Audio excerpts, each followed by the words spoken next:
നമസ്കാരം. എല്ലാ പ്രേക്ഷകർക്കും ഗുഡ് ആഫ്റ്റർനൂണിലേക്ക് സ്വാഗതം. നമ്മൾ അല്പം വേഗത്തിൽ പോവുകയാണ്. എല്ലാ പ്രധാനപ്പെട്ട വാർത്തകളും പ്രേക്ഷകരിലേക്ക് എത്തിക്കേണ്ടതുണ്ട് എന്നതുകൊണ്ട് പ്രേക്ഷകരുടെ കമന്റുകൾ, പ്രതികരണങ്ങളൊക്കെ നമ്മൾ കാണുന്നുണ്ട്. ഇന്നത്തെ ഏറ്റവും പ്രധാനപ്പെട്ട വാർത്തയിലേക്ക് നമ്മൾ പോകുന്നു. പൊട്ടിത്തെറിച്ച് അതിജീവിത.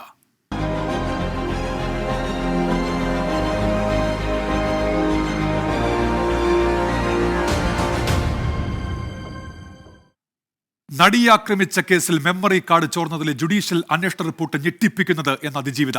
കോടതിയുടെ കസ്റ്റഡിയിലുള്ള മെമ്മറി കാർഡിന്റെ ഹാഷ് വാല്യൂവിൽ നിരവധി തവണ മാറ്റം വന്നത് സ്വകാര്യതയുടെ ലംഘനമാണ്. നടപടി മൗലികാവകാശങ്ങളുടെ ലംഘനമെന്നും അതിജീവിത സാമൂഹ്യ മാധ്യമത്തിൽ കുറിച്ചു. എസ് ശ്രീകാന്തുണ്ട് ഇപ്പോൾ വിശദാംശങ്ങളുമായി കൊച്ചിയിൽ നിന്ന്. ശ്രീകാന്ത, അതിജീവിതയുടെ കുറിപ്പ് ആരംഭിക്കുന്നത് തന്നെ അങ്ങനെയാണല്ലോ. അത് എത്രത്തോളം പ്രധാനപ്പെട്ടതാണ് അവർ ചൂണ്ടിക്കാണിക്കുന്ന കാര്യങ്ങളൊക്കെ ശ്രീകാന്ത്? അതിജീവിതയുടെ കുറിപ്പ് അതിന്റെ തുടക്കത്തിൽ തന്നെ അവർ പറയുന്നത് this is unfair and shocking എന്നുള്ളതാണ്. അവരവരുടെ ഞെട്ടൽ ഈ വിഷയത്തിൽ രേഖപ്പെടുത്തുന്നു. കഴിഞ്ഞ ദിവസം അവർക്ക് ഈ അന്വേഷണ റിപ്പോർട്ടിന്റെ സാക്ഷിമൊഴികളും അതോടൊപ്പം പകർപ്പും കിട്ടി. ആ പകർപ്പിൽ പറഞ്ഞിരുന്ന കാര്യങ്ങളാണ് നിലവിലിപ്പോൾ അവരെ ഇത്തരത്തിൽ പ്രതികരിക്കാൻ പ്രേരിപ്പിച്ചിരിക്കുന്നത്. അവർ പറയുന്നത് തൻ്റെ മൗലികാവകാശങ്ങളുടെ ലംഘനമാണ് ഇതിലൂടെ നടന്നത് എന്നുള്ളതാണ്. കോടതി കസ്റ്റഡിയിലിരുന്ന ഹാഷ് വാല്യൂ, മെമ്മറി കാർഡിന്റെ ഹാഷ് വാല്യൂ പലവട്ടം മാറിയത് സ്വകാര്യതയുടെ ലംഘനമാണെന്ന് അവർ ചൂണ്ടിക്കാട്ടുന്നു. മെമ്മറി കാർഡ് ചോർന്നതിലെ ജുഡീഷ്യൽ അന്വേഷണ റിപ്പോർട്ട് ഞെട്ടിക്കുന്നതാണെന്ന് അതിജീവിത പറയുന്നു. ഇരയാക്കപ്പെട്ട വ്യക്തിയുടെ നീതിക്ക് കോട്ടകെട്ടി കരുത്ത് പകരേണ്ടതായിരുന്നു കോടതികൾ. അവിടെ നിന്നുണ്ടായ ദുരനുഭവത്തിലൂടെ തകരുന്നത് മുറിവേറ്റ മനുഷ്യരാണെന്നും അവർ ചൂണ്ടിക്കാണിക്കുന്നു. മുറിവേൽപ്പിച്ച നീചർ അഹങ്കരിക്കുകയും അവിടെ നിന്നുണ്ടായ ദുരനുഭവത്തിൽ മുറിവേറ്റ മനുഷ്യർ തകരുകയും ചെയ്യുന്ന സാഹചര്യം ഉണ്ടാകുന്നു എന്നവർ കുറ്റപ്പെടുത്തുന്നു. സത്യസന്ധരായ ന്യായാധിപരുടെ കാലം അവസാനിച്ചിട്ടില്ലെന്ന വിശ്വാസത്തോടെ പോരാട്ടം തുടരും എന്നാണ് അവർ വ്യക്തമാക്കുന്നത്. അതിൽ തന്നെ അവർ പറയുന്ന ഒരു കാര്യമുണ്ട്. It's very scary to know that my privacy is not currently safe in this court എന്നവർ പറയുന്നുണ്ട്. ആ കോടതിയിൽ അവർ അവരുടെ അവിശ്വാസം അടിവരയിട്ട് രേഖപ്പെടുത്തുന്നു. താൻ ഭയപ്പെടുന്നു, ഈ കോടതിയിൽ തൻ്റെ സ്വകാര്യത സുരക്ഷിതമല്ല, അത് ലംഘിക്കപ്പെടാൻ സാധ്യതയുണ്ട് ഇനിയും എന്നവർ പറയുകയും ചെയ്യുന്നു. ആ അവിശ്വാസമാണ് അവർ രേഖപ്പെടുത്തുന്നത്. അതിന് ചില കാരണങ്ങൾ കൂടിയുണ്ട്. ഈ അന്വേഷണ റിപ്പോർട്ട് സമർപ്പിച്ചപ്പോൾ ഒരു ജില്ലാ ജഡ്ജ് പറഞ്ഞിട്ട് താൻ ആ ദൃശ്യങ്ങൾ ഫോണിലിട്ട് കണ്ടു എന്ന് ആ ജില്ലാ ജഡ്ജിന്റെ PA പറയുന്നു. ആ PAയുടെ ഫോൺ പിടിച്ചെടുക്കാൻ ഈ അന്വേഷണം നടത്തിയ ജില്ലാ സെഷൻസ് ജഡ്ജി തുനിഞ്ഞില്ല എന്നാണ് അവർ പറയുന്നത്. ആ ജില്ലാ ജഡ്ജിയുടെ മൊഴിയെടുത്തില്ല എന്നും പറയുന്നു. അത്തരത്തിൽ ഗുരുതരമായ ആരോപണങ്ങളുണ്ട്. മെയ് 30 ഇത് ഹൈക്കോടതി പരിഗണിക്കാനിരിക്കുകയുമാണ്. ശരി ശ്രീകാന്താണ് വിശദാംശങ്ങൾ നൽകിയത്. ഞെട്ടിപ്പിച്ചു ആ റിപ്പോർട്ടിലെ പരാമർശങ്ങൾ എന്ന് അതിജീവിത പറയുന്നു. അത് പ്രധാനപ്പെട്ടതാണ്. അബ്ദുൽ അസീസ് പറയുന്നുണ്ട്, അതിജീവിതയ്ക്ക് ജുഡീഷ്യറിയും നീതി നിഷേധിക്കുന്നു എന്നുള്ള തരത്തിൽ അതിജീവിതയുടെ സാമൂഹ്യ മാധ്യമ കുറിപ്പിന് മുൻനിർത്തിയാണ് ആ പ്രതികരണം കൂടി വരുന്നത്. നമ്മൾ അടുത്ത റിപ്പോർട്ടിലേക്ക് കടക്കുന്നു. തൃശൂർ പൂരത്തിന് കൊടിയേറ്റം.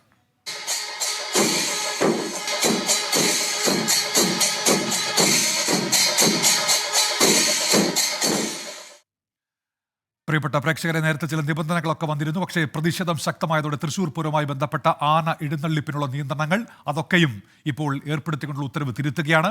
ചീഫ് വൈൽഡ് ലൈഫ് വാർഡന്റെ സർക്കുലർ തിരുത്താനാണ് വനമന്ത്രി നൽകിയിരിക്കുന്ന നിർദ്ദേശം. ബന്ധപ്പെട്ടവരുമായി ചർച്ച നടത്തി പുതിയ സർക്കുലർ ഇറക്കാനും വനമന്ത്രി നിർദ്ദേശം നൽകി. അങ്ങനെ പുതുക്കിയ അഫിഡവിറ്റ് കൊടുക്കുന്ന ഘട്ടത്തിൽ പ്രായോഗികമായ കാര്യങ്ങൾ, അപ്രായോഗികമായ കാര്യങ്ങൾ ഒഴിവാക്കി പ്രായോഗികമായ നടപടികൾ മാത്രം സ്വീകരിക്കുന്നതിനുള്ള നിർദ്ദേശമാണ് ഇപ്പോൾ കൊടുത്തിട്ടുള്ളത്. ഈ കാര്യത്തിൽ വിവിധ ദേവസ്വം ബോർഡുകൾ കാണിച്ചിട്ട് ഉത്കണ്ഠയുണ്ട്, പൊതുസമൂഹം കാണിച്ചിട്ട് ഉത്കണ്ഠയുണ്ട്. ബഹുമാനപ്പെട്ട ദേവസ്വം വകുപ്പ് മന്ത്രിയും ബഹുമാനപ്പെട്ട റവന്യൂ മന്ത്രിയും ബഹുമാനപ്പെട്ട ഗതാഗത വകുപ്പ് മന്ത്രിയും ഈ പ്രശ്നത്തിൽ ഇടപെടണമെന്ന് ആവശ്യപ്പെട്ടിരുന്നു. അതിൻ്റെ അടിസ്ഥാനത്തിൽ നടന്ന കൂടിയാലോചനയുടെ ഭാഗമായിട്ടാണ് ഇത്തരമൊരു തീരുമാനമെടുത്തിട്ടുള്ളത്. MG പ്രതീഷ് തിരുവനന്തപുരത്ത് നിന്നും, സൂരജ് സജി തൃശ്ശൂരിൽ നിന്നും ഇപ്പോൾ വാർത്തയുടെ വിശദാംശങ്ങൾ വായിച്ചിരുന്നുണ്ട്. ഒരുപാട് പ്രതിഷേധങ്ങളൊക്കെ ഇങ്ങനെ ഉയർന്നു വരുന്നതിനിടയിലാണ് ആ സർക്കുലർ തിരുത്താൻ വനമന്ത്രി തന്നെ നിർദ്ദേശം നൽകുന്നത്. എന്തൊക്കെയാണ് അതിന്റെ വിശദാംശങ്ങൾ? ആദ്യം അതിലേക്ക് പ്രതീഷ്. ഉന്മേഷ ഉത്സവങ്ങൾക്ക് ആന എഴുന്നള്ളിക്കുന്നതുമായി ബന്ധപ്പെട്ട് കർശനമായ നിബന്ധനകളായിരുന്നു വനംവകുപ്പിലെ ചീഫ് വൈൽഡ് ലൈഫ് വാർഡൻ ഇറക്കിയ സർക്കുലറിൽ പറഞ്ഞത്. ഈ സർക്കുലറിനെതിരെ വലിയ പ്രതിഷേധം ഉണ്ടായിരുന്നു. ഈ സർക്കുലർ നടപ്പിലാക്കിയാൽ തൃശൂർ പൂരം നടത്തുന്നതടക്കം ഒരു വലിയ പ്രതിസന്ധിയിലേക്ക് പോകുന്ന സാഹചര്യമുണ്ട്. ഇത് പാറമേക്കാവൊപ്പം തിരുവമ്പാടി ദേവസ്വം സർക്കാരിനെ അറിയിക്കുകയും ചെയ്തിരുന്നു. ഇതിന് പിന്നാലെയാണ് വനം മന്ത്രിയുടെ ഒരു അടിയന്തര ഇടപെടൽ ഉണ്ടായിരിക്കുന്നത്. ഇതിൽ പ്രധാനപ്പെട്ട നിർദ്ദേശങ്ങൾ അല്ലെങ്കിൽ ഏറ്റവും കൂടുതൽ എതിർപ്പുണ്ടായ നിർദ്ദേശങ്ങളിലൊന്ന് 50 മീറ്റർ ദൂരപരിധിയിൽ ആനയുടെ 50 മീറ്റർ ദൂരപരിധിയിൽ വാദ്യമേളങ്ങൾ ഒന്നും തന്നെ പാടില്ല എന്നും പാപ്പാന്മാർ മാത്രമേ 50 മീറ്റർ ചുറ്റളവിൽ ഉണ്ടാകാൻ പാടുള്ളൂ എന്നതുമായിരുന്നു പ്രധാനപ്പെട്ട നിർദ്ദേശം. ഈ നിർദ്ദേശമാണ് ഇപ്പോൾ ഭേദഗതി വരുത്താൻ വനംവകുപ്പ് തീരുമാനിച്ചിരിക്കുന്നത്. ഇത് ഭേദഗതി വരുത്തിക്കൊണ്ട് പുതിയ സർക്കുലർ ഇറക്കുമെന്നതാണ് വനം മന്ത്രി അറിയിച്ചിരിക്കുന്ന കാര്യം. നേരത്തെ ഈ ഉത്സവങ്ങളിൽ ആനകളുടെയും ഒപ്പം പൊതുജനങ്ങൾക്കും ഉണ്ടാകുന്ന അപകട സാഹചര്യം ഒഴിവാക്കുന്നതിനായി ഹൈക്കോടതിയിൽ ചില കേസുകൾ വന്നിരുന്നു. ഇതിൽ സർക്കാരിന്റെ ഒരു നിലപാട് ഹൈക്കോടതി തേടുകയും ഇത് അംഗീകരിച്ചുകൊണ്ടായിരുന്നു ഈ സർക്കുലർ ഇറക്കിയത്. ആ സർക്കുലറിനെതിരെയാണ് വലിയ പ്രതിഷേധമുണ്ടാവുകയും അത് തിരുത്താൻ ഇപ്പോൾ സർക്കാർ തീരുമാനിക്കുകയും ചെയ്തിരിക്കുന്നത്. ശരി, MG പ്രതീഷാണ് വിവരങ്ങൾ നൽകിയത്. തൃശൂർ പൂരത്തിന് കൊടിയേറുന്നുണ്ട്. ഇനി അവിടെയും ആവേശകാലമാണ്. സൂരജ് സജിയുണ്ട് അതുമായി ബന്ധപ്പെട്ട വിശദാംശങ്ങൾ നൽകുന്നതിന് വേണ്ടി. സൂരജ്, അപ്പോൾ ആ സർക്കുലർ തിരുത്തും, ദേവസ്വങ്ങളുടെ എതിർപ്പിതോടെ അവസാനിക്കുമല്ലോ, എന്തൊക്കെയാണ് നൽകാനുള്ള വിവരങ്ങൾ സൂരജ്? ഉന്മേഷ്, ദേവസ്വങ്ങൾ എന്തായാലും ഈ സർക്കാർ നടപടിയെ പൂർണ്ണമായും സ്വാഗതം ചെയ്യുകയാണ്. ഈ തിരുത്താനുള്ള നടപടി എന്തുകൊണ്ടും സ്വാഗതാർഹമാണ്. ആശങ്ക ഒഴിഞ്ഞു എന്നുള്ളത് തന്നെയാണ് ദേവസ്വങ്ങൾ വ്യക്തമാക്കുന്നത്. അതോടൊപ്പം തന്നെ ഇന്ന് ആന ഉടമകളുടെ യോഗവും ചേർന്നിരുന്നു. അവരും പറയുന്ന, അവരുടെ സംഘടനയും പറയുന്നത് സർക്കാർ നടപടി സ്വാഗതാർഹമാണ്. എങ്കിൽ പോലും ഈ വിഷയത്തിൽ, അതായത് നാട്ടാന പരിപാലന ചട്ടവുമായി ബന്ധപ്പെട്ടുകൊണ്ട് കൂടുതൽ ചർച്ചകൾ നടക്കേണ്ടതുണ്ട്. എന്തായാലും ഇപ്പോഴുണ്ടായ നടപടിയെ സ്വാഗതം ചെയ്യുന്നു. അതോടൊപ്പം തന്നെ ഇനിയും ചർച്ചകളുമായി മുന്നോട്ട് പോകണം എന്നൊരു ആവശ്യമാണ് ഇപ്പോൾ ഈ ആന ഉടമകളുടെ സംഘടന മുന്നോട്ട് വെക്കുന്നത്. ദേവസ്വങ്ങളെ സംബന്ധിച്ച് ആശങ്കകൾ ഒഴിഞ്ഞു എന്ന് പറയുന്നു. അതോടൊപ്പം തന്നെ ഇന്ന് പൂരം കൊടിയേറുകയും ചെയ്തിട്ടുണ്ട്. തിരുവമ്പാടി, പാറമേക്കാവ്, ലാലൂർ ഉൾപ്പെടെയുള്ള ക്ഷേത്രങ്ങളിൽ ഇന്ന് പൂരം കൊടിയേറിയിട്ടുണ്ട്. 8 കടകക്ഷേത്രങ്ങളിലാണ് കൊടിയേറാനുള്ളത്. അതിൽ 4 പൂർത്തിയായിട്ടുണ്ട്. ബാക്കി ക്ഷേത്രങ്ങളിലും വൈകുന്നേരത്തോടുകൂടി ഈ കൊടിയേറ്റ് ചടങ്ങുകൾ പൂർത്തിയാവും. അതോടുകൂടി തന്നെ തൃശൂർ പൂരത്തിന്റെ എല്ലാ ചടങ്ങുകളിലേക്കും ഇന്നു മുതൽ തന്നെ ക്ഷേത്രങ്ങൾ കടക്കും. 19-നാണ് തൃശൂർ പൂരം നടക്കുക. 17-ന് സാമ്പിൾ വെടിക്കെട്ട്, 18-ന് പൂരവിളംബരം. അങ്ങനെ ഇനിയുള്ള നാളുകളിൽ തൃശൂർ പൂരത്തിന്റെ ആവേശത്തിലേക്ക് കടക്കുകയാണ് നഗരമാകെ. ഉന്മേഷ്, ശരി സൂരജ്, അങ്ങനെ പൂരാവേശത്തിലേക്ക് എത്തുന്നു തൃശൂർ എന്നുള്ളതാണ്. സർക്കുലർ തിരുത്തപ്പെടുമ്പോൾ അതിനെ ദേവസ്വങ്ങൾ സ്വാഗതം ചെയ്യുകയും ചെയ്യുന്നു. ഇന്നത്തെ മറ്റൊരു പ്രധാനപ്പെട്ട വാർത്തയിലേക്കാണ് നമ്മൾ ഇനി പോകുന്നത്. വയനാട് പൂക്കോട് വെറ്ററിനറി കോളേജ് വിദ്യാർത്ഥി JS സിദ്ധാർത്ഥന്റെ മരണത്തിൽ ശാസ്ത്രീയ പരിശോധനയുമായി CBI. മൃതദേഹത്തിന്റെ ഡമ്മി ഉൾപ്പെടെ തയ്യാറാക്കിയാണ് പരിശോധന. JS സിദ്ധാർത്ഥന്റെ മരണം കൊലപാതകമാണെന്ന ബന്ധുക്കളുടെ ആരോപണത്തിന്റെ പശ്ചാത്തലത്തിലാണ് CBIയുടെ ശാസ്ത്രീയ പരിശോധന. CBI DIG ലവ്ലി കട്ടിയാറിന് നേതൃത്വത്തിലുള്ള 10-അംഗ സംഘം ഹോസ്റ്റലിലെത്തിയത് രാവിലെ 9:30-ഓടെ. സംസ്ഥാന പോലീസിന് കീഴിലെ ഫോറൻസിക് ടീമും CBI വിദഗ്ധരും സംഘത്തിലുണ്ടായിരുന്നു. സിദ്ധാർത്ഥനെ മർദ്ദിച്ച ഹോസ്റ്റലിന്റെ നടുത്തളം, 21-ാം നമ്പർ മുറി എന്നിവിടങ്ങളിലും പരിശോധന നടത്തി. ഇതിനുശേഷമാണ് ഡോർമെറ്ററിയിലെ ശുചിമുറിയിൽ ശാസ്ത്രീയ പരിശോധന തുടങ്ങിയത്. ശുചിമുറിയിൽ ജനലിലാണ് അടിവസ്ത്രത്തിൽ സിദ്ധാർത്ഥനെ തൂങ്ങിയ നിലയിൽ കണ്ടെത്തിയത്. ഇവിടെ നിന്നും സംഘം തെളിവുകൾ ശേഖരിച്ചു. 11:30-ഓടെയാണ് മൃതദേഹത്തിന് സമാനമായ ഡമ്മി ഉപയോഗിച്ച് പരിശോധന തുടങ്ങിയത്. മൃതദേഹത്തിന്റെ ഭാരവും ഉയരവുമുള്ള ഡമ്മിയാണ് ഇതിനായി ഉപയോഗിച്ചത്. മരണം കൊലപാതകമാണെന്ന ആരോപണം ബന്ധുക്കൾ ഉയർത്തിയിരുന്നു. മൃതദേഹം ആദ്യമായി കണ്ട വിദ്യാർത്ഥികളോടുൾപ്പെടെ മൊഴിയെടുപ്പിന് ഹാജരാകാനുള്ള നിർദ്ദേശം CBI നൽകിയിട്ടുണ്ട്. കോളേജ് മുൻ ഡീൻ, അസിസ്റ്റന്റ് വാർഡൻ തുടങ്ങിയവരുടെ മൊഴിയും രേഖപ്പെടുത്തും. CBI SP-മാരായ AK ഉപാധ്യായ, സുന്ദർവേൽ എന്നിവർക്കൊപ്പം നേരത്തെ കേസ് അന്വേഷിച്ചിരുന്ന കൽപ്പറ്റ DYSP NK സജീവനും സംഘത്തിലുണ്ട്. ശാസ്ത്രീയ പരിശോധനയിലൂടെ സിദ്ധാർത്ഥന്റെ മരണത്തിലെ വ്യക്തത വരുത്താൻ CBIക്ക് കഴിയുമെന്നാണ് പ്രതീക്ഷ. മനു ദാമോദരനൊപ്പം സുർജിത് അയ്യപ്പത്ത്, 24 വയനാട്.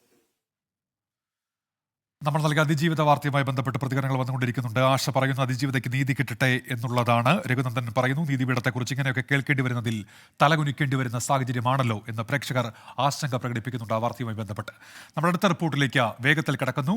ജസ്ന തിരോധാനത്തിൽ CBIക്ക് പല കാര്യങ്ങളും കണ്ടെത്താൻ കഴിഞ്ഞിട്ടില്ലെന്ന് പിതാവ് ജെയിംസ് ജോസഫ്. ജസ്നെ അപായപ്പെടുത്തിയെന്നാണ് ഇപ്പോഴും വിശ്വസിക്കുന്നതെന്നും അദ്ദേഹം പറഞ്ഞു. തിരോധാനത്തിന്റെ ചുരുളുകൾ മുണ്ടക്കയത്ത് തന്നെയാണ് ഉള്ളതെന്നും പിതാവ് വ്യക്തമാക്കി. ജസ്ന മുണ്ടക്കയം വിട്ടു പോയിട്ടില്ലെന്നാണ് പിതാവ് ജെയിംസ് ജോസഫ് ഇപ്പോഴും വിശ്വസിക്കുന്നത്. മകളെ ആരോ അപായപ്പെടുത്തിയതാണ്. വിദേശത്തേക്ക് പോകുന്നതിനുള്ള സാധ്യതയും ലവ് ജിഹാദ് എന്ന ആരോപണവും പിതാവ് തള്ളി. ജീവിച്ചിരിപ്പുണ്ടായിരുന്നെങ്കിൽ ഒരു ദിവസം അല്ലെങ്കിൽ 2 ദിവസത്തിനപ്പുറത്തോട്ട് ഞാനുമായിട്ട് വിളിക്കാൻ മേലാത്തൊരു സാഹചര്യം ഉണ്ടായില്ല. പുറത്ത് വിടാൻ പറ്റാത്തൊരു സാഹചര്യം ഉണ്ടായിക്കാണും, അപായപ്പെടുത്തി കാണും. എല്ലാം ലവ് ജിഹാദും മറ്റുള്ള ഒത്തിരി പേർ രാഷ്ട്രീയ മുതലെടുപ്പും ജാതി വർഗീയതയൊക്കെ വരുത്താൻ വേണ്ടിയുള്ള അങ്ങനത്തെ സംഭവം ഞാൻ അന്നും വിശ്വസിക്കത്തില്ല, ഇന്നുമില്ല. അന്വേഷണത്തിൽ ലോക്കൽ പോലീസിനും CBIക്കും വീഴ്ചയുണ്ടായി. കേസ് അവസാനിപ്പിക്കാൻ പോകുന്നുവെന്ന സാഹചര്യത്തിൽ താൻ നടത്തിയ സമാന്തര അന്വേഷണത്തിൽ മറ്റു പലതും കണ്ടെത്തിയെന്നും ജെയിംസ് ജോസഫ്. ഈ CBI അന്വേഷിക്കുന്ന പോലെ ലോക്കൽ പോലീസ് അന്വേഷിച്ച പോലെ തന്നെ എൻ്റെ മകളെ അന്വേഷിച്ച് ഞങ്ങളൊരു ടീം പുറകിലുണ്ട്, എപ്പോഴും ഉണ്ട്. ആ അന്വേഷണത്തിൽ നമുക്ക് അവരെത്തപ്പെടാത്ത ചില കാര്യങ്ങൾ നമുക്ക് ബോധ്യപ്പെട്ടു. ഞങ്ങൾ സൂചന കൊടുത്തിട്ടുണ്ട്. അത് വെച്ച് അവർ വരുന്നില്ലെങ്കിൽ ഞങ്ങൾ തന്നെ വെളിപ്പെടുത്തേണ്ടി വരും. താൻ കണ്ടെത്തിയ കാര്യങ്ങൾ ഈ മാസം 19-ന് തിരുവനന്തപുരം CJM കോടതിക്ക് കൈമാറുമെന്നും അതിനുശേഷം കൂടുതൽ പ്രതികരിക്കാമെന്നും ജെയിംസ് ജോസഫ് പറഞ്ഞു. 24 പത്തനംതിട്ട. അപ്പോൾ കേരളം ബൂത്തിലെത്താൻ ഇനി 13 ദിവസം മാത്രമേ ഉള്ളൂ. നമ്മളിനി പോകുന്നത് ലോക്സഭാ തെരഞ്ഞെടുപ്പ് വാർത്തകളിലേക്കാണ്.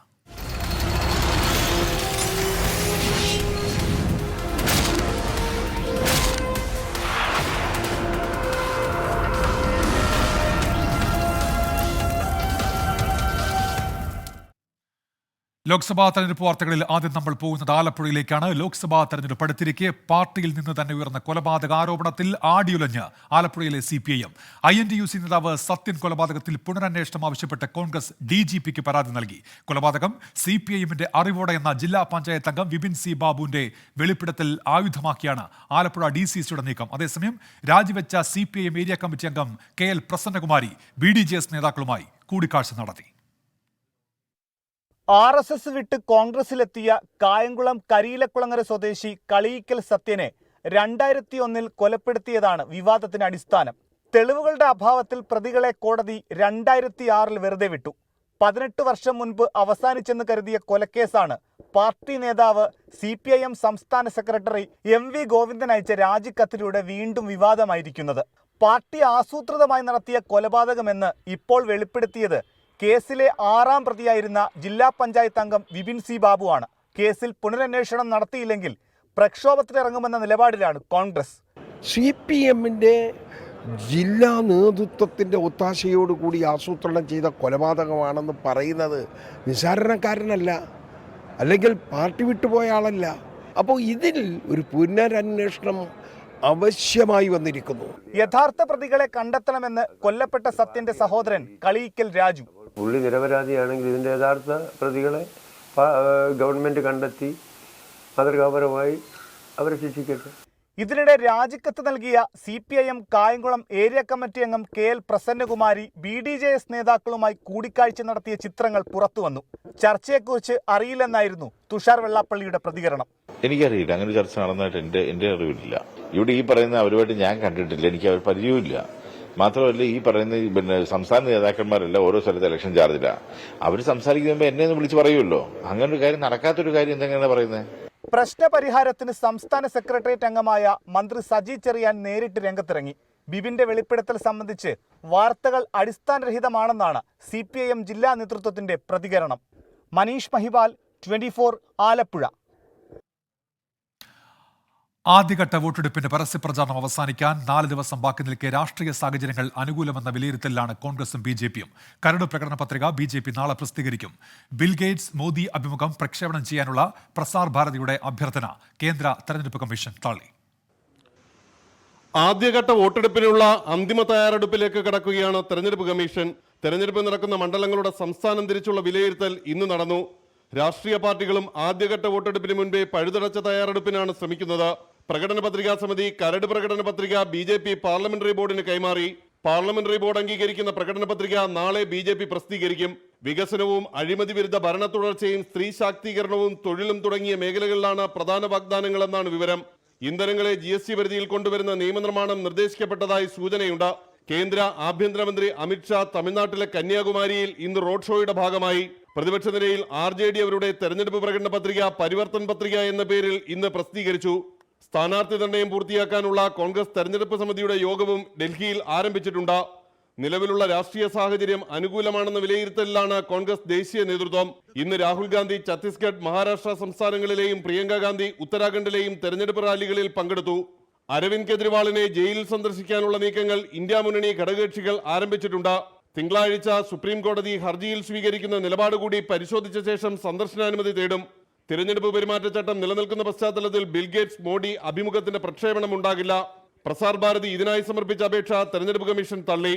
R. രാധാകൃഷ്ണൻ, 24 ഡൽഹി.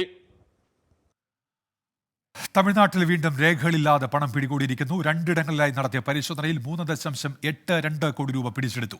തിരുച്ചിറപ്പള്ളിയിലെ എട്ട വില്ലേജിൽ വീട്ടിൽ നിന്നാണ് ആദായ നികുതി വകുപ്പും കളക്ടറും ചേർന്ന് 1 കോടി പിടികൂടിയത്. നാമക്കലിൽ വാഹന പരിശോധനയ്ക്കിടെ 2.83 കോടി രൂപ തെരഞ്ഞെടുപ്പ് കമ്മീഷന്റെ ഫ്ലൈയിംഗ് സ്ക്വാഡ് കസ്റ്റഡിയിലെടുത്തു.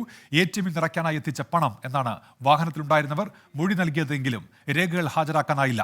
തെരഞ്ഞെടുപ്പ് പ്രഖ്യാപിച്ചതിന് ശേഷം തമിഴ്നാട്ടിൽ നിന്ന് ഇതുവരെ 200 കോടിയിലേറെ രൂപയാണ് തെരഞ്ഞെടുപ്പ് കമ്മീഷന്റെ സ്ക്വാഡ് പിടികൂടിയത്. ഇനി കേരളം ചർച്ച ചെയ്യുന്ന വാർത്തയിലേക്കാണ്. അബ്ദുൾ റഹീമിന്റെ മോചനം കാത്ത് കേരളം.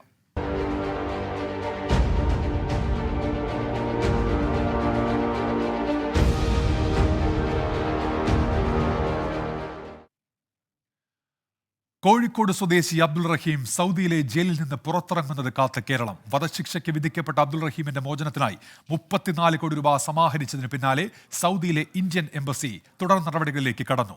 വാദിഭാഗം അഭിഭാഷകനുമായി എംബസി ഉദ്യോഗസ്ഥരും ജനകീയ കൂട്ടായ്മ പ്രതിനിധികളും അടുത്ത ദിവസം കൂടിക്കാഴ്ച നടത്തും. അബ്ദുറഹീമിന്റെ മോചനത്തിനാവശ്യമായ വൻ തുക ചുരുങ്ങിയ സമയം കൊണ്ടാണ് മലയാളി സമാഹരിച്ചത്. ഈ തുക റിയാദിൽ അബ്ദുറഹീമിന്റെ പരിചരണത്തിലിരിക്കെ മരിച്ച ബാലന്റെ കുടുംബത്തെ ഏൽപ്പിച്ച് മോചനം സാധ്യമാക്കുക എന്നതാണ് ഇനിയുള്ള ദൗത്യം. ഇനിയുള്ള നടപടിക്രമങ്ങൾ സൗദിയിലെ ഇന്ത്യൻ എംബസിയുടെ നേതൃത്വത്തിലായിരിക്കും. മോചനദ്രവ്യവുമായ 15 മില്യൺ റിയാൽ സമാഹരിച്ച വിവരം വാദിഭാഗം അഭിഭാഷകനെ എംബസി അനൌദ്യോഗികമായി അറിയിച്ചിട്ടുണ്ട്. തിങ്കളാഴ്ച എംബസി ഉദ്യോഗസ്ഥരും ജനകീയ കൂട്ടായ്മ പ്രതിനിധികളും അഭിഭാഷകനുമായി കൂടിക്കാഴ്ച നടത്തും. തുടർന്ന് വാദിഭാഗവും പ്രതിഭാഗവും ചേർന്ന് അബ്ദുറഹീമിന് വധശിക്ഷ വിധിച്ച കോടതിയെ സമീപിക്കും. മോചനദ്രവ്യം സ്വീകരിച്ച് അബ്ദുറഹീമിന് മാപ്പ് നൽകാൻ തയ്യാറാണെന്ന് വാദിഭാഗം കോടതിയെ അറിയിക്കും. മാപ്പ് നൽകുന്നതിനെതിരെ അപ്പീൽ നൽകാൻ കോടതി 1 മാസത്തെ സമയം അനുവദിക്കും. ഈ സമയപരിധി പൂർത്തിയായ ശേഷം വിചാരണ കോടതി മേൽക്കോടതിയെ കാര്യങ്ങൾ ധരിപ്പിക്കും.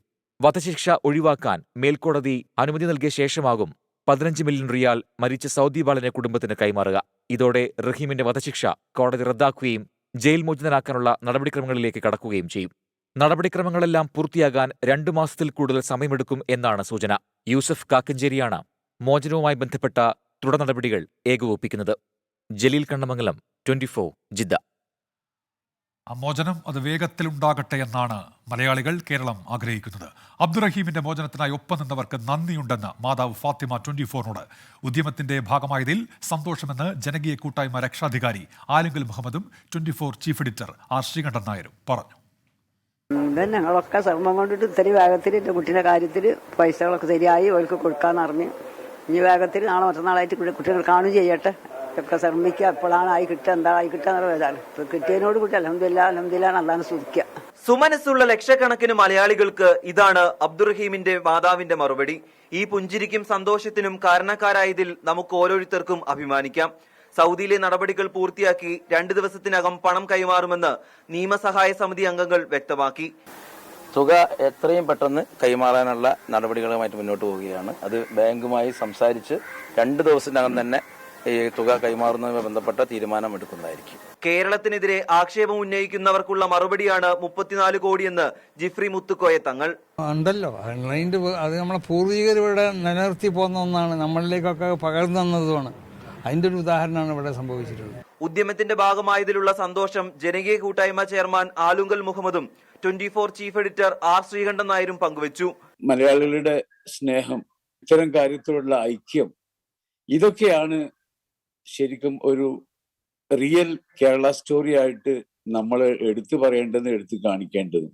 ഒരു 2-3 മാസത്തിന്റെ ഇടയിൽ ഇദ്ദേഹത്തിന് നാട്ടിലെത്താൻ കഴിയുമെന്നാണ് നമുക്ക് പ്രതീക്ഷിക്കാം. നമ്മുടെ 24ന്റെ ചെയർമാനും അതുപോലെ ഈ സഹായ കമ്മിറ്റി ജിദ്ദ കേന്ദ്രമാക്കി രൂപീകരിച്ചുള്ള സഹായ കമ്മിറ്റിയുടെ ചെയർമാൻ കൂടിയായ ആലിങ്കൽ മുഹമ്മദ് ഒരു രാത്രിയിലാണ് എന്നോട് ഇത് പറഞ്ഞത്. അപ്പോൾ ബ്ലഡ് മണിയായിട്ട് 34 കോടി രൂപ കൊടുത്താൽ മാത്രമേ അദ്ദേഹത്തിന് പുറത്തിറങ്ങാൻ കഴിയൂ. അത് 24 ഒരു കടമയായിട്ട് ഏറ്റെടുക്കണം എന്ന് അദ്ദേഹം എന്നോട് പറഞ്ഞു. അതിനുശേഷം നമ്മൾ ഒരു ശ്രമം നടത്തി. ലോകമെമ്പാടുമുള്ള നമ്മുടെ പ്രിയപ്പെട്ട പ്രേക്ഷകരും മലയാളി സുഹൃത്തുക്കളും ഒന്നായി ഒരു പുതിയ ചരിത്രം നമ്മൾ എഴുതുകയായിരുന്നു. 3.5 മാസം കാത്തിരുന്നാലും അബ്ദുറഹീമിനെ ജീവനോടെ കാണാമല്ലോ എന്ന ആശ്വാസത്തിലാണ് കുടുംബം. 24 കോഴിക്കോട്. ഇപ്പോൾ ജോസ്മിൻ ചോദിക്കുന്നുണ്ട്, മഴ പെയ്യാനുള്ള സാധ്യതയുണ്ടോ, എന്തൊരു ചൂടാണ് ഇതെന്നുള്ള ചൂട് മുന്നറിയിപ്പ് ഇപ്പോഴും സംസ്ഥാനത്ത് തുടരുന്നുണ്ട് എന്നുള്ളതാണ്. നേരത്തെ 16-ാം തീയതി വരെ മുന്നറിയിപ്പ് പ്രഖ്യാപിച്ചിരുന്നതിന് ശേഷം അതുമായി ബന്ധപ്പെട്ട പുതിയ വിവരങ്ങളൊന്നും വന്നിട്ടില്ല. പക്ഷേ ചിലയിടങ്ങളിലൊക്കെ വേനൽമഴ എന്നുള്ള സാധ്യത കൂടി കാലാവസ്ഥാ വകുപ്പ് ചൂണ്ടിക്കാണിച്ചിരുന്നു. ആ മുന്നറിയിപ്പാണ് ഇപ്പോഴും നിലനിൽക്കുന്നത്. നമ്മൾ ഇടവേളയ്ക്ക് മുൻപ് സൂചിപ്പിച്ച വാർത്തയിലേക്ക് പോവുകയാണ്. സെക്രട്ടേറിയറ്റ് മുന്നിലെ സമരം താൽക്കാലികമായി അവസാനിപ്പിച്ച് CPO rank holders. Rank list കാലാവധി ഇന്നലെ അർദ്ധരാത്രി അവസാനിച്ചതോടെയാണ് സമരം നിർത്തിയത്. സർക്കാർ നികൃഷ്ട ജീവികളോട് എന്ന പോലെയാണ് പെരുമാറിയതെന്നും ഒരു ഘട്ടത്തിലും അനുകൂല നടപടിയുണ്ടായില്ലെന്നും ഉദ്യോഗാർത്ഥികൾ കുറ്റപ്പെടുത്തി. 61 ദിവസത്തെ സമര പരമ്പരയാണ് ഇന്ന് അവസാനിച്ചത്. സെക്രട്ടേറിയറ്റിലും മുഖ്യമന്ത്രിയുടെ ഓഫീസിലും പലതവണ കയറിയിറങ്ങിയിട്ടും എവിടെ നിന്നും അനുകൂല നടപടി ഉണ്ടായില്ലെന്ന് ഉദ്യോഗാർത്ഥികൾ. നമ്മുടെ ബഹുമാനപ്പെട്ട കോടതിയുടെ ഉത്തരവ് പ്രകാരം നമ്മുടെ റാങ്ക് ലിസ്റ്റ് അവസാനിച്ചിട്ടില്ല. അതുകൊണ്ട് തന്നെ ഇനിയും ഗവൺമെന്റിന് കണ്ണു തുറക്കാനുണ്ടെങ്കിൽ, കാഴ്ചകൾ കാണാനുണ്ടെങ്കിൽ എത്രയും പെട്ടെന്ന് തന്നെ നമ്മളെ കണ്ണു തുറന്ന് നമ്മുടെ ഈ ഒരു വിഷയത്തെ എത്രയും പെട്ടെന്ന് തന്നെ പരിഹരിക്കണം എന്നാണ് ഗവൺമെന്റിനോട് പറയാനുള്ളത്. ഇന്നലെ റാങ്ക് ലിസ്റ്റ് കാലാവധി അവസാനിക്കുന്നതിനും മണിക്കൂറുകൾക്ക് മുൻപും ശക്തമായ സമരത്തിലായിരുന്നു ഉദ്യോഗാർത്ഥികൾ. പെരുമഴയത്ത് ശയനപ്രദക്ഷിണം നടത്തി. സമരം തുടങ്ങിയത് മുതൽ പുല്ലുതിന്നും തലമുണ്ടനം ചെയ്തും പ്രതീകാത്മക ശവസംസ്കാരം നടത്തിയും ഉദ്യോഗാർത്ഥികൾ പ്രതിഷേധിച്ചു. ഒന്നും ഫലം കണ്ടില്ല.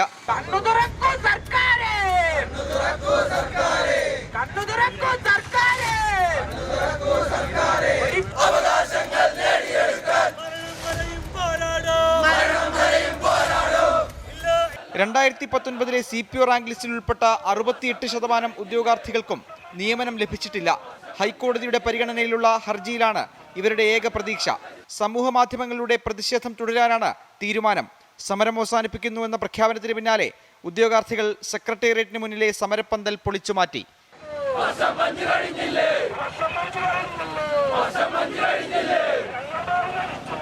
24 തിരുവനന്തപുരം.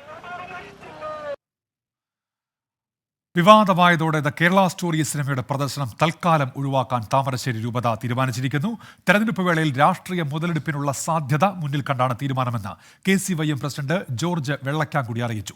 SNDPയുടെ കുടുംബയോഗങ്ങളിലും വനിതാ സംഘങ്ങളിലും സിനിമ പ്രദർശിപ്പിക്കും എന്നാണ് ഇടുക്കിയിലെ NDA സ്ഥാനാർത്ഥി സംഗീത വിശ്വനാഥൻ ഇന്ന് വ്യക്തമാക്കിയത്. ഇടുക്കി രൂപതയ്ക്ക് പിറകെ വിവാദ ചിത്രമായ ദി കേരള സ്റ്റോറി താമരശ്ശേരി രൂപതയും വിവിധയിടങ്ങളിൽ പ്രദർശിപ്പിച്ചിരുന്നു. കോടഞ്ചേരി യൂണിറ്റിൽ മാർ സെബാസ്റ്റ്യൻ വള്ളോപ്പള്ളി മെമ്മോറിയൽ ഓഡിറ്റോറിയത്തിൽ മിനി സ്ക്രീനും പ്രോജക്ടറും വെച്ചായിരുന്നു പ്രദർശനം. 121 യൂണിറ്റുകളുള്ള KCYM താമരശ്ശേരി രൂപത വിപുലമായ പ്രദർശനത്തിലാണ് തീരുമാനിച്ചിരുന്നത്. തെരഞ്ഞെടുപ്പ് പശ്ചാത്തലത്തിൽ തൽക്കാലം പ്രദർശനം മാറ്റിവെക്കാനാണ് തീരുമാനം. ഇലക്ഷനുമായിട്ട് ബന്ധപ്പെട്ട ഈ ഒരു കാര്യത്തെ വല്ലാത്ത രീതിയിൽ കണക്ട് ചെയ്ത് നിങ്ങളെല്ലാവരും അവതരിപ്പിച്ചുകൊണ്ടിരിക്കുകയാണ്. മീഡിയയുടെ കാര്യത്തിലായാലും പാർട്ടികളായാലും അത്തരത്തിൽ ടേക്കപ്പ് ചെയ്തുകൊണ്ട് നമുക്ക് ഒത്തിരി ബുദ്ധിമുട്ടുണ്ടാക്കിയിട്ടുണ്ട്. അപ്പൊ എന്തായാലും ഇനി ഇലക്ഷൻ കഴിഞ്ഞിട്ട് എന്തായാലും ഇതിനെ സംബന്ധിച്ചൊരു മൂവ്മെന്റ് ഉണ്ടാവുള്ളൂ. പിന്നെ ചില യൂണിറ്റുകളിലൊക്കെ പ്രദർശനം നടക്കുന്നുണ്ട്. ചില യൂണിറ്റുകളിലൊക്കെ ഇൻഡിവിജ്വലി അവിടെ യൂണിറ്റ് എടുക്കുന്ന ഡിസിഷനാണ്. നമ്മളൊരു പൊതു നിർദ്ദേശം കൊടുക്കുന്നില്ല എന്തായാലും ഇപ്പം. SNDPയുടെ കുടുംബയോഗങ്ങളിലും വനിതാ സംഘങ്ങളിലും ദി കേരള സ്റ്റോറി പ്രദർശിപ്പിക്കുമെന്ന് ഇടുക്കിയിലെ NDA സ്ഥാനാർത്ഥിയും SNDP യോഗം കേന്ദ്ര വനിതാ സംഘം സെക്രട്ടറിയുമായ സംഗീത വിശ്വനാഥൻ. കുടുംബയോഗങ്ങളിൽ ഏറ്റവും താഴെത്തട്ടിലേക്ക് ഈ സിനിമ പ്രദർശിപ്പിക്കേണ്ട ഒരു സാഹചര്യം ഉണ്ടായാൽ തീർച്ചയായിട്ടും അത് ചെയ്തിരിക്കും. പ്രേമം എന്ന വികാരത്തിൽ മതത്തിന് ഒരു പങ്കുമില്ല എന്നായിരുന്നു സംസ്ഥാന നേതാവ് ജിഫ്രി മുത്തുക്കോയ തങ്ങളുടെ പ്രതികരണം. ഈ പ്രേമം എന്നൊക്കെ പറഞ്ഞത് സ്വാഭാവികമായിട്ടുണ്ടാകുന്ന ഒരു സംഗതിയാണ്. അത് ഉണ്ടായി കഴിഞ്ഞിട്ടാണെങ്കിൽ പിന്നെ മതമൊന്നും അവിടെ അവർക്ക് അത് തടസ്സമല്ല. അത് ആർക്കും അങ്ങനെ തന്നെ. ലവ് ജിഹാദ് പ്രമേയമായ സിനിമ വിദ്വേഷ പ്രചാരണത്തിന് ഇടയാക്കുന്നുവെന്ന് കാണിച്ച് LDFും UDFും രംഗത്തെത്തിയിരുന്നു. 24 കോഴിക്കോട്. അനീഷ് ചോദിക്കുന്നുണ്ട്, ഇലക്ട്രൽ ബോണ്ട് ന്യൂസ് ഇല്ലേ എന്നുള്ളത്. അനീഷ്, ഇലക്ട്രൽ ബോണ്ടുമായി ബന്ധപ്പെട്ട് പുതിയ അപ്ഡേഷൻസ് ഒന്നുമില്ല. നേരത്തെ അതുമായി ബന്ധപ്പെട്ട വാർത്തകൾ, കോടതി ഇടപെടലൊക്കെ നമ്മൾ ആ സമയത്ത് വാർത്തയാക്കിയതാണെന്ന് അനീഷ് ഓർക്കുമല്ലോ. ഇലക്ട്രൽ ബോണ്ട് ന്യൂസ് ഇല്ല. പക്ഷേ ഇലക്ഷനുമായി ബന്ധപ്പെട്ട ഒരു ന്യൂസ് ഉണ്ട്. ലോക്സഭാ തെരഞ്ഞെടുപ്പിന് 13 ദിവസം മാത്രം ശേഷിക്കെ പ്രചാരണം ഊർജിതമാക്കുകയാണ് മുന്നണികൾ. മാസപ്പടി വിവാദത്തിലെ ED നീക്കങ്ങൾ ഉൾപ്പെടെ രാഷ്ട്രീയ ആരോപണ പ്രത്യാരോപണങ്ങളുമായി മുന്നണികൾ ഇപ്പോൾ മുന്നോട്ട് പോകുന്നു. BJPക്കെതിരെ മുഖപത്രമായ ദീപികയിലെ ലേഖനത്തിലൂടെ സിറോ മലബാർ സഭ പരോക്ഷ വിമർശനം ഉന്നയിച്ചു. തെരഞ്ഞെടുപ്പ് പ്രചാരണം നയിക്കാൻ പ്രധാനമന്ത്രിയും രാഹുൽ ഗാന്ധിയും തിങ്കളാഴ്ച കേരളത്തിലെത്തും. മാസപ്പടിയിൽ മുഖ്യമന്ത്രിയുടെ മകൾക്കെതിരെയുള്ള ED അന്വേഷണം കോൺഗ്രസും BJPയും ഒരേപോലെ രാഷ്ട്രീയ ആയുധമാക്കുകയാണ്. ഭരണ നേട്ടങ്ങൾ പറയാനില്ലാത്തതുകൊണ്ടാണ് കോൺഗ്രസിനെയും രാഹുൽ ഗാന്ധിയെയും മുഖ്യമന്ത്രി ആക്രമിക്കുന്നതെന്ന് പ്രതിപക്ഷ നേതാവ് VD സതീശൻ കുറ്റപ്പെടുത്തി. കേരളത്തെ അഴിമതി കൊണ്ടും കെടുകാര്യസ്ഥത കൊണ്ടും മിസ്മാനേജ്മെന്റ് കൊണ്ടും തകർത്തതാണ് ഈ സർക്കാർ എന്ന് ഈ തെരഞ്ഞെടുപ്പിൽ ചർച്ച ചെയ്യപ്പെടും. മുഖ്യമന്ത്രി അത് എത്ര മറച്ചു വയ്ക്കാനും, മുഖ്യമന്ത്രി ഇതെല്ലാം മറച്ചു വയ്ക്കാൻ വേണ്ടിയിട്ടാണ് ഒരേ തരത്തിലുള്ള പ്രസംഗം രാഹുൽ ഗാന്ധിക്കെതിരായിട്ടാണ് ആക്ഷേപം, കോൺഗ്രസിനെതിരായിട്ടാണ് ആക്ഷേപം. അപ്പം നിങ്ങൾ കോൺഗ്രസിനെതിരായി, രാഹുൽ ഗാന്ധിക്കെതിരായി നിങ്ങൾ സംസാരിക്കുന്നത് BJPയെ സഹായിക്കാൻ വേണ്ടിയിട്ടാണ്. BJPക്കെതിരെയുള്ള സിറോ മലബാർ സഭയുടെ പരോക്ഷ വിമർശനം ദീപികയിലെ ലേഖനത്തിലാണുള്ളത്. കത്തോലിക്ക സഭയുടെ പേര് പറഞ്ഞ് വർഗീയതയുടെ വിഷം വിളമ്പാൻ ആരും ഇലയിടേണ്ടെന്ന മുഖപ്രസംഗം. ആഗോള ഇസ്ലാമിക തീവ്രവാദത്തെയും ഹിന്ദു വർഗീയതയും എതിർത്തിട്ടുള്ളവരാണ് കത്തോലിക്ക സഭയെന്നും ലേഖനത്തിൽ പറയുന്നു. കോട്ടയത്തെ UDF സ്ഥാനാർത്ഥി ഫ്രാൻസിസ് ജോർജ് മത്സരത്തൊഴിലാളിയാണെന്ന UDFിൽ നിന്ന് രാജിവെച്ച സജി മഞ്ഞക്കടമ്പിൽ കുറ്റപ്പെടുത്തി. അദ്ദേഹം ഒരു മത്സരത്തൊഴിലാളിയാണ്. അദ്ദേഹം എല്ലാ തെരഞ്ഞെടുപ്പിലും മത്സരിക്കും, ഏത് മുന്നണിയിലാണെങ്കിലും മത്സരിക്കണം. മത്സരിച്ച് പാവപ്പെട്ട ആളുകൾ അവരുടെ പോക്കറ്റിലെ പൈസ മുടക്കി പ്രവർത്തിക്കും. ഇങ്ങനെ പണപ്പെരുവായിട്ട് നടക്കും. അവസാനം അദ്ദേഹം പണമായിട്ട് വീട്ടിൽ പോകുന്ന പറഞ്ഞത്. തെരഞ്ഞെടുപ്പ് പ്രചാരണം ചൂടുപിടിക്കുന്നതിനിടെ ഈ മാസം 15-ന് പ്രധാനമന്ത്രി നരേന്ദ്രമോദി തിരുവനന്തപുരത്തും രാഹുൽ ഗാന്ധി വയനാട്ടിലും തെരഞ്ഞെടുപ്പ് പ്രചാരണത്തിനെത്തും. 24 തിരുവനന്തപുരം. പ്രിയപ്പെട്ടവരെ, ഓർക്കുന്നുണ്ടാകുമല്ലോ, സ്വർണ്ണത്തിന് കുറേ ദിവസങ്ങളായി വില ഇങ്ങനെ കൂടി വരികയായിരുന്നു. ഇപ്പോൾ കുറഞ്ഞിരിക്കുന്നു. ആ വില പവന് 560 രൂപ കുറഞ്ഞ് 53,200 രൂപയായിരിക്കുന്നു. ഗ്രാമിന് 70 രൂപ താഴ്ന്ന് 6,650 രൂപ. രാജ്യാന്തര തലത്തിൽ സ്വർണ്ണവില കുറഞ്ഞതാണ് സംസ്ഥാനത്തും സ്വർണ്ണവില കുറയാനിടയാക്കിയത്. കഴിഞ്ഞ ദിവസങ്ങളിൽ വിലക്കയറ്റം മുതലെടുത്ത് നിക്ഷേപകർ ലാഭമെടുപ്പ് നടത്തിയതോടെ വില കുറയുകയായിരുന്നു. രാജ്യാന്തര വിപണിയിൽ ഔൺസിന് $33 കുറഞ്ഞ് $2,343 വില. സാമ്പത്തിക വർഷാന്ത്യത്തോടെ രാജ്യാന്തര വില ഔൺസിന് $2,700 ആകുമെന്നും കേരളത്തിൽ പവന് 60,000 കടക്കുമെന്നും വിദഗ്ധർ പറയുന്നുണ്ട്. 24 തന്നെ പുറത്തു കൊണ്ടുവന്ന നഴ്സിംഗ് തട്ടിപ്പ് വാർത്തയുടെ വിശദാംശങ്ങളിലേക്ക് നമ്മൾ പോകുന്നു. കേരളത്തിൽ നിന്ന് കുവൈറ്റിലേക്ക് നടന്ന ഹോം നഴ്സിംഗ് തട്ടിപ്പിലെ ചതികൾ തുറന്നു പറഞ്ഞ മലയാളി യുവതി. കുവൈറ്റിൽ ഭക്ഷണം ലഭിക്കുന്നില്ലെന്നും ഏജൻസിയിൽ ഉള്ളവർ പീഡിപ്പിക്കുകയാണെന്നും വയനാട് സ്വദേശിയുടെ വെളിപ്പെടുത്തൽ. എങ്ങനെയും നാട്ടിലെത്തണമെന്നും ഗത്യന്തരമില്ലാതെ ആത്മഹത്യയ്ക്ക് ശ്രമിച്ചെന്നും കുവൈറ്റിൽ കുടുങ്ങിയ യുവതി 24നോട് പറഞ്ഞു. 6 മാസമായി കുവൈത്തിലകപ്പെട്ട വയനാട് സ്വദേശിനിയായ യുവതിയാണ് തട്ടിപ്പ് സംഘത്തിന്റെ ക്രൂരതകൾ തുറന്നു പറഞ്ഞ് രംഗത്തെത്തിയത്. ഹോം മെയ്ഡ് വിസയിൽ കുവൈത്തിലേക്ക് എത്തിയ നാൾ മുതൽ അനുഭവിക്കുന്നത് ക്രൂര പീഡനങ്ങളാണ്. ഫേസ്ബുക്ക് പരസ്യം വഴി ബന്ധപ്പെട്ട മൂവർ സംഘമാണ് തട്ടിപ്പിന് പിന്നിൽ. കേരളത്തിൽ നിന്ന് കടത്തിയത് ഷാഹുൽ എന്ന വ്യക്തിയെന്നും റജിയും ഷാജിയും കുവൈത്തിൽ അറബികളുമായി കച്ചവടം ഉറപ്പിക്കുകയാണെന്നും യുവതി. കുവൈത്തിൽ മുറിയിൽ അടച്ചിട്ടെന്നും ഭക്ഷണം നൽകുന്നില്ലെന്നും വയനാട് സ്വദേശിനി 24നോട്. ഞാനിവിടെ വന്നത് ഹൗസ് മെയ്ഡിൻ്റെ വിസയ്ക്കാണ്. ഇവർ വരുമ്പോൾ പറയുന്ന പോലെ ഒന്നല്ല കാര്യങ്ങൾ. നമ്മളിവിടെ എത്തുമ്പോൾ വരുന്നതിന് മുന്നേ നമ്മളൊരു ഫോട്ടോയും ഇംഗ്ലീഷിലുള്ള ഒരു വോയിസും ഇവർ ചോദിക്കുന്നുണ്ട്. അത് നമ്മൾ അയച്ചു കൊടുക്കണം. അവരുടെ അടുത്ത്, അതായത് ആ എംപ്ലോയറുടെ അടുത്ത് ക്യാഷ് മേടിച്ചിട്ടാണ് ഇവർ പറഞ്ഞയക്കുന്നത്. ഈ റജി എന്ന് പറയുന്ന ആൾ വളരെ മോശമായിട്ട് നമ്മളോട് സംസാരിക്കുന്ന, ഒരു സ്ത്രീയാണെന്നുള്ള പരിഗണനയോ മറ്റു കാര്യങ്ങളോ ഒന്നും തരില്ല. പുറം ലോകവുമായുള്ള ബന്ധം ഏജൻസി ഇല്ലാതാക്കി. വീട്ടിൽ പോലും ബന്ധപ്പെടാൻ കഴിയാത്ത സാഹചര്യമാണുള്ളതെന്നും യുവതി. ആ റൂമിലൊരു താത്തയുണ്ട്, നസീന പേര്. ഒരു സേഫ് ഇല്ലാത്ത റൂമിലാണ് ഇവർ കൊണ്ടിടുന്നത്. ഇവരുടെ നോട്ടവും ഭാവങ്ങളും ഒന്നും ശരിയല്ല. നമുക്ക് ജസ്റ്റ് വീട്ടിലോട്ടൊന്ന് കോൾ ചെയ്യാൻ ഉള്ള അവസരം പോലും അവർ തരുന്നില്ല എന്നുള്ളതാണ്. നമ്മളെ ഫോണ് അവർ മേടിച്ചു വെക്കും നമ്മൾ അവിടെ എത്തുമ്പോൾ. അപ്പോൾ എങ്ങനെയെങ്കിലും ഇവിടെ നിന്ന് രക്ഷപ്പെടുത്തണം എന്നാണ് എനിക്ക് പറയാനുള്ളത്. യുവതിയുടെ പരാതിയിൽ അന്വേഷണം പുരോഗമിക്കുകയാണ്. വിഷയത്തിൽ അടിയന്തര ഇടപെടൽ വേണമെന്നും തട്ടിപ്പ് സംഘത്തിന്റെ കെണിയിൽ കുടുങ്ങിയ യുവതികളെ ഉടൻ രക്ഷപ്പെടുത്തണമെന്നുമാണ് കുടുംബങ്ങളുടെ ആവശ്യം. അരുൺ പാറക്കൽ, 24, കാസർഗോഡ്. ലോകത്തിപ്പോൾ മറ്റൊരു യുദ്ധഭീതി ഉയരുകയാണ്. ഇസ്രായേലിനെ ഏത് നിമിഷവും ഇറാൻ ആക്രമിച്ചേക്കും എന്ന മുന്നറിയിപ്പുമായി അമേരിക്ക. ഇസ്രായേൽ ആക്രമണവുമായി ഇറാൻ മുന്നോട്ട് പോകരുത് എന്ന് ജോ ബൈഡൻ മുന്നറിയിപ്പ് നൽകി. ആക്രമണമുണ്ടായാൽ ഇസ്രായേലിനെ സംരക്ഷിക്കാൻ അമേരിക്ക പ്രതിജ്ഞാബദ്ധമെന്നും ജോ ബൈഡൻ വ്യക്തമാക്കി. US യുദ്ധക്കപ്പലുകൾ ഇസ്രായേൽ തീരത്തേക്ക് നീങ്ങുന്നു എന്നാണ് വിവരം. ആക്രമിച്ചാൽ തിരിച്ചടിക്കുമെന്ന് ഇസ്രായേൽ പ്രതികരിച്ചു. പൗരന്മാർക്ക് ഇസ്രായേൽ ജാഗ്രത നിർദ്ദേശം നൽകി. ഇപ്പോൾ നമ്മുടെ അബ്ദുറഹീമിൻ്റെ വീട്ടിലേക്ക് 24 chief editor R Sreekandan Nair എത്തുകയാണ്. 24 ഈ വിഷയത്തിൽ അടക്കം നടത്തിയ ഇടപെടലുകൾ, അതിനെ ആ കുടുംബം നേരത്തെ അഭിനന്ദിച്ചതാണ്. ആ കുടുംബത്തെ കാണുന്നതിന് വേണ്ടി, അബ്ദുറഹീമിൻ്റെ ഉമ്മയെ കാണുന്നതിന് വേണ്ടിയാണ് ഇപ്പോൾ 24 chief editor R Sreekandan Nair അവിടെ എത്തിയിരിക്കുന്നത്. രാഹുൽ സുരേഷ് ചേരുന്നു ഇപ്പോൾ വിവരങ്ങളുമായി. രാഹുൽ, പറയൂ.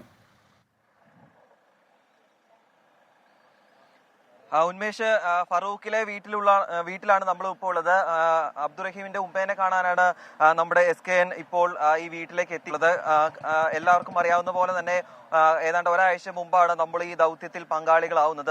ഒരു മോർണിംഗ് ഷോയിൽ വെച്ചായിരുന്നു ഉമ്മയുടെ സങ്കടം നമ്മൾ പുറം ലോകത്തെ അറിയിച്ചിരുന്നത്. അന്ന് ഉമ്മ നമ്മളോട് പറഞ്ഞിരുന്നു, എല്ലാവരും കൈയഴിഞ്ഞ് സഹായിക്കണം, എല്ലാവരും കൈയഴിഞ്ഞ് സഹകരിക്കണം എന്ന് ഉമ്മ നമ്മളുടെ മോർണിംഗ് ഷോയിലൂടെ തന്നെയാണ് പറഞ്ഞത്. അങ്ങനെയാണ് ഈ ദൗത്യം നമ്മൾ 24 ഏറ്റെടുക്കുകയും തുടർന്ന് ഈ ദൗത്യത്തിന്റെ ഭാഗമായി പങ്കെടുക്കുകയും ചെയ്യുന്നത്. തുടർന്ന് ഇന്നലെ വൈകിട്ടോട് കൂടി ഈ 34 കോടി എന്ന തുക സമാഹരിക്കാൻ സാധിച്ചു. അതിന്റെ സന്തോഷം ഉമ്മയോട് പങ്കുവെക്കാൻ കൂടി വേണ്ടിയിട്ടാണ് ഇപ്പോൾ SKN തന്നെ വീട്ടിലേക്ക് എത്തിയിട്ടുള്ളത്. നമുക്ക് SKNന്റെ പ്രതികരണം ഉൾപ്പെടെ ഈ സാഹചര്യത്തിൽ തേടേണ്ടതുണ്ട്. എന്താണെങ്കിലും വളരെ സന്തോഷമുള്ള ഒരു കാര്യം തന്നെയാണ് എന്ന് പറയാതിരിക്കാൻ കഴിയില്ല. എന്നാൽ ഈ ദൗത്യത്തിന്റെ ഭാഗമായി ഏതാണ്ട് ഒരാഴ്ചയിലധികമായി നമ്മൾ ഈ ദൗത്യത്തോടൊപ്പം തന്നെ ഉണ്ടായിരുന്നു. നിരന്തരമായി വാർത്തകൾ നൽകിക്കൊണ്ട് നമ്മൾ ഈ ദൗത്യത്തോടൊപ്പം ചേർന്നിരുന്നു. ആ സന്തോഷം ഉമ്മേനെ അറിയിക്കാൻ കൂടി വേണ്ടിയിട്ടാണ് ഇപ്പോൾ SKN ഫറൂഖിലെ വീട്ടിൽ എത്തിയിട്ടുള്ളത്. ഇപ്പോൾ നാട്ടുകാരുമായും ബന്ധുക്കളുമായും എല്ലാം SKN സംസാരിക്കുന്നു. അതിനുശേഷമായിരിക്കും ഉമ്മയെ നേരിട്ട് കാണാനായി പോകുന്നത്. ദൃശ്യങ്ങളിൽ കാണുന്ന പോലെ തന്നെ മുസ്ലിം ലീഗ് നേതാവ് കൂടിയായുള്ള MK മുനീർ അല്പം മുമ്പാണ് ഈ വീട്ടിലെത്തിയിരുന്നത്. MK മുനീർ റഹീമിന്റെ ഉമ്മയുമായി സംസാരിച്ചിരുന്നു. തുടർന്ന് അദ്ദേഹം ഇറങ്ങാൻ തുടങ്ങുന്ന സമയത്ത് കൂടിയാണ് SKN ഇവിടെ എത്തുന്നത്. തുടർന്ന് ഇരുവരുമായി സംസാരിച്ചു. തുടർന്നാണ് ഇപ്പോൾ വീട്ടിലേക്ക് കയറുന്നത്. എന്താണെങ്കിലും 24നെ സംബന്ധിച്ചിടത്തോളം ഒരു അഭിമാന നിമിഷം കൂടിയാണ് കടന്നുപോയത്. നിരന്തരമായ വാർത്തകളിലൂടെ നമ്മൾ വാർത്ത നൽകിയതിനെല്ലാം ഒരു ഫലം ഉണ്ടായി എന്ന് പറയാതിരിക്കാൻ കഴിയില്ല.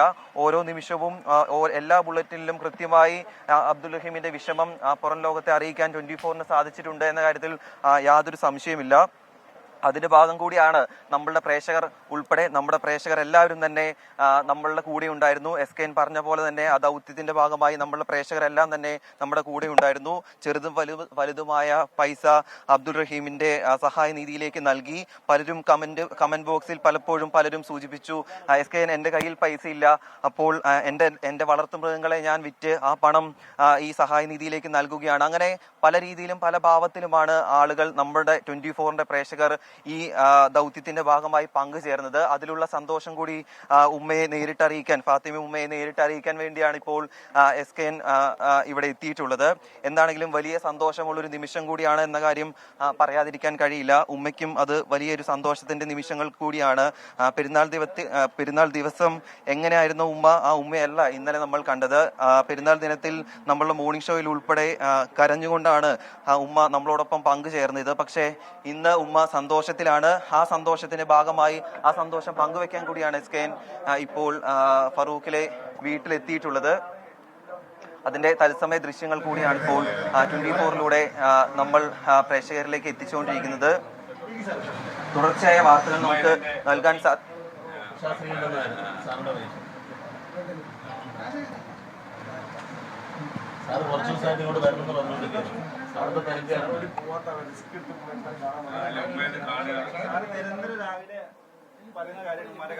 അതെ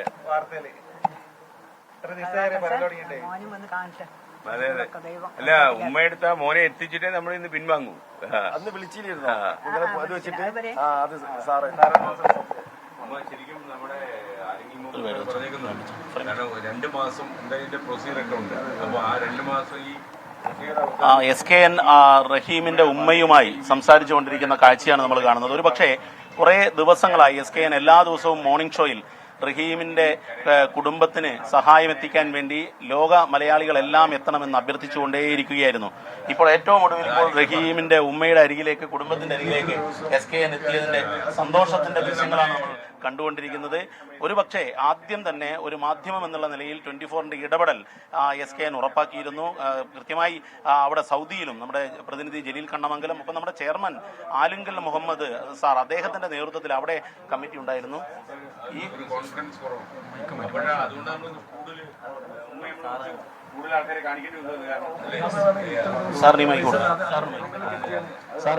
സാർ ഇൻട്രാക്ട് ചെയ്യും. ഞാൻ ഉമ്മയോട് ചോദിക്കാം. ഉമ്മയ്ക്ക് ഇപ്പൊ സന്തോഷമാണെന്ന് എനിക്കറിയാം. അതെ അതെ, സന്തോഷം തന്നെ. ആദ്യ തവണ കണ്ട ഉമ്മ അല്ല അത്. ഞാനാണ് ഇപ്പൊ ഉമ്മയെ കുറച്ച് കൂടുതൽ കണ്ടത്. ഉമ്മ മാറിപ്പോയില്ലേ? ഉമ്മ നമ്മുടെ ജിദ്ദയിൽ ഉണ്ടായിരിക്കുന്ന സമിതിയുടെ ചെയർമാൻ ആലിംഗൽ മുഹമ്മദ് സാർ, അദ്ദേഹം നമ്മുടെ 24ന്റെ ചെയർമാൻ കൂടിയാണ്. അപ്പൊ അദ്ദേഹം പറഞ്ഞേക്കുന്നതെന്ന് വെച്ചാല് റഹീമിനെ ഉമ്മയുടെ അടുത്ത് എത്തിയിട്ടേ നമ്മൾ നിന്ന് പിൻവാങ്ങുന്നതാണ്. എത്ര ആഴ്ചയായാലും 2 മാസം ഇതിന്റെ ഞങ്ങോട്ട് പറയില്ലേ 2 മാസത്തിന് എന്തായാലും ഇത്രയും കാലം ഉമ്മ അല്ലേ 18 കൊല്ലം കണ്ടില്ലല്ലോ ആയിരുന്നല്ലേ. ഉമ്മയുടെ മുഖത്തൊരു ചിരിയൊക്കെ കണ്ടത് ഇന്നലെയായിരുന്നു അല്ലേ? ഓക്കെ.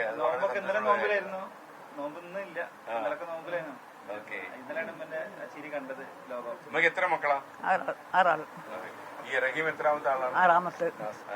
ഇവിടെ ജോലി ചെയ്യുമ്പോഴാണോ അയാൾ അങ്ങോട്ട് പോയത്? ഇവിടെ നമ്മളോട് നിങ്ങൾ കേട്ടിട്ടുണ്ടായിരിക്കും. തേങ്ങാനയിൽ ഡ്രൈവറായിരുന്നു. ഉമ്മയ്ക്ക് അതിന്റെ ഇടയ്ക്ക് സംസാരിക്കാൻ പറ്റിയല്ലേ? സംസാരിക്കും, കഴിയൂല. അവന്റെ ശബ്ദം കേക്കാം, ഇത്ര മാത്രം. അവര് ഒന്നും സംസാരിക്കാൻ സമ്മതിച്ചില്ല. എനിക്ക് അങ്ങോട്ട് പറയാൻ കഴിയില്ല. ഈ അടുത്ത ദിവസമാണോ അത് സംസാരിച്ചല്ല? 1 മാസം കഴിഞ്ഞിട്ട് 1 മാസമായി. അപ്പം എനിക്ക് തോന്നുന്നത് ഒരു രീതിയില് ഉമ്മയ്ക്ക് ഒരു ഭാഗ്യമുണ്ട്. എനിക്ക് തോന്നുന്നത് ഇത് ഈ ഇത്രയും ഒരു 5-6 ദിവസം കൊണ്ട് ഈ 34 കോടി രൂപയൊക്കെ കേരളത്തിൽ തന്നെ ആദ്യ സംഭവം. മാത്രമല്ല നമ്മുടെ ഇതിനകത്തെ ചുമ്മാ നമ്മളിപ്പോ ഈ മോർണിംഗ് ഷോയിലൊക്കെ പറയുന്ന സമയത്ത് ഈ ആളുകള് നമ്മൾ ഈ പെട്രോൾ പമ്പിൽ മറിയുന്നവരിങ്ങനെ നമ്പർ പറയുകയാണ്. അപ്പൊ നമ്മളിങ്ങനെ ആൾക്കാർ കൂടുതൽ ഇങ്ങനെ പറയുമ്പോൾ പൈസ അയക്കുന്നുണ്ടെന്ന് അറിയുമ്പോൾ നമ്മൾ ടെസ്റ്റ് ഇട്ട് നോക്കിയാൽ ഭയങ്കര വേഗത്തിൽ മറിയുക. അതായത് 1/2 മണിക്കൂറിനകത്ത് 1 കോടി രൂപയൊക്കെ നമ്മുടെ അക്കൗണ്ടിലേക്ക് വന്നത് മണിക്കൂറുകൾക്കുള്ളിൽ 1 കോടി വന്നല്ലേ. അത് എനിക്ക് തോന്നുന്നു ഉമ്മ ചരിത്രം എഴുതി. കാര്യം ഇത് ഉമ്മ കാത്തിരിക്കുന്നുള്ളതാണ് മലയാളി സ്പർശിച്ചത്. ഒരുവഴി അബ്ദുറഹീമിനെ മോചിപ്പിക്കണമെന്ന് ആഗ്രഹം ആൾക്കാരുണ്ടെങ്കിലും തന്നെ ഇങ്ങനെ ഉമ്മയുടെ ഉമ്മയുടെ കണ്ണീരിന്റെ കാര്യമൊക്കെ പറഞ്ഞിട്ടുണ്ട് കേട്ടോ. അത് നമ്മൾ ദുരുപയോഗപ്പെടുത്തി. എന്തായാലും അത് ഒരു മാത്രമല്ല എനിക്ക് തോന്നുന്നു ലോകത്തില് മലയാളികള് ജാതിയും മതവും രാഷ്ട്രീയമൊന്നും അല്ല, ഏറ്റവും വലുതെന്ന് പറയുന്നത് മനുഷ്യ സ്നേഹമാണെന്ന് തെളിയിച്ച സംഭവം. നമ്മൾ എനിക്കൊന്ന് ഉമ്മയെ സാക്ഷിയാക്കി എനിക്ക് പറയാൻ പറ്റുന്നത് ഇതില് പൈസ ഇടാൻ പറ്റാത്ത ആൾക്കാർ ധാർമ്മിക പിന്തുണ പ്രഖ്യാപിച്ചിട്ടുണ്ട്. അവരോട് പോലും നമുക്ക് ഉള്ള ഒരു സന്തോഷവും സ്നേഹവും നമ്മൾ പറയുക. കാരണം ഈ ഉമ്മ ഇപ്പോഴാണ് ചിരിച്ചു തുടങ്ങിയത്. ഉമ്മ ആദ്യത്തെ 5-6 ദിവസം ഉമ്മയ്ക്ക് കരുതലായിരുന്നു. നമ്മളുടെ ക്യാമറയിൽ നിന്ന് തന്നെ മുഖം മാറ്റാൻ ഉമ്മ ശ്രമിക്കുന്നതൊക്കെ ഞാൻ ശ്രദ്ധിക്കുന്നുണ്ടായിരുന്നു. അപ്പൊ അങ്ങനെ അവസ്ഥയിൽ നിന്നൊക്കെ മാറി ഉമ്മയ്ക്ക് യഥാർത്ഥ പെരുന്നാൾ വന്നു. ചെറിയ പെരുന്നാളൊക്കെ ഇതിൽ ആഘോഷിച്ചു അല്ലേ? ഇല്ല, അതിലെനിക്ക് ഭയങ്കര ഒരു സന്തോഷമുണ്ട്. മാത്രമല്ല നമ്മുടെ മലയാളികൾ വിചാരിച്ചു കഴിഞ്ഞാൽ ഒന്നും അസാധ്യമല്ലെന്ന് നമ്മൾ തെളിയിച്ചു. നമ്മൾ റിയൽ കേരള സ്റ്റോറി എന്ന് പറയുന്നതിനപ്പുറം നമ്മൾ വിചാരിച്ചാൽ നമുക്ക് പറ്റും. ഒരു തടവറയിൽ കിടക്കുന്ന ഒരു മനുഷ്യനെ മോചിപ്പിച്ച് നമുക്ക് ഈ ഫറൂഖിൽ കൊണ്ടുവരാൻ പറ്റുമെന്ന് നമുക്ക് മനസ്സിലായി. അത് ഉമ്മയ്ക്കിനി ചിരിക്കാനുള്ള കാലമാണ് കേട്ടോ.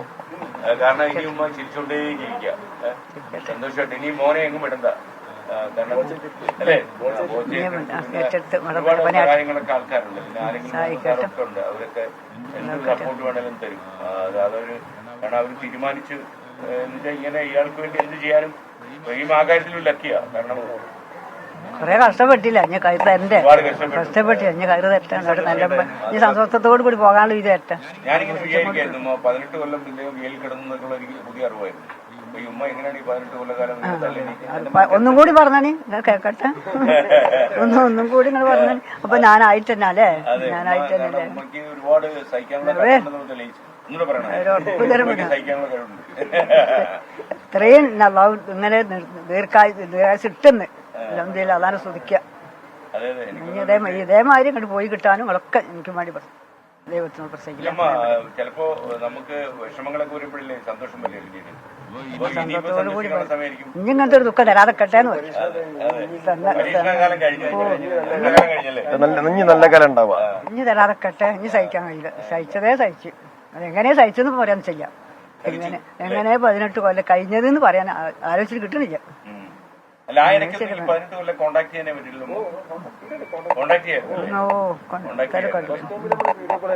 അവിടെ സപ്പോർട്ട് ചെയ്യാനൊക്കെ ആൾക്കാരുണ്ടായിരുന്നു. അവിടെ ഇപ്പൊ ഇവൻ നിരപരാധിയാന്നുള്ളത് ഭരണകൂടത്തിന് അറിയാം. അതുകൊണ്ടാണ് ഈ 18 വർഷം വരെ നിന്നത് തന്നെ. ഈ 12 വർഷം വരെ വീഡിയോ കോൾ വരെ ചെയ്തിട്ടുണ്ട്.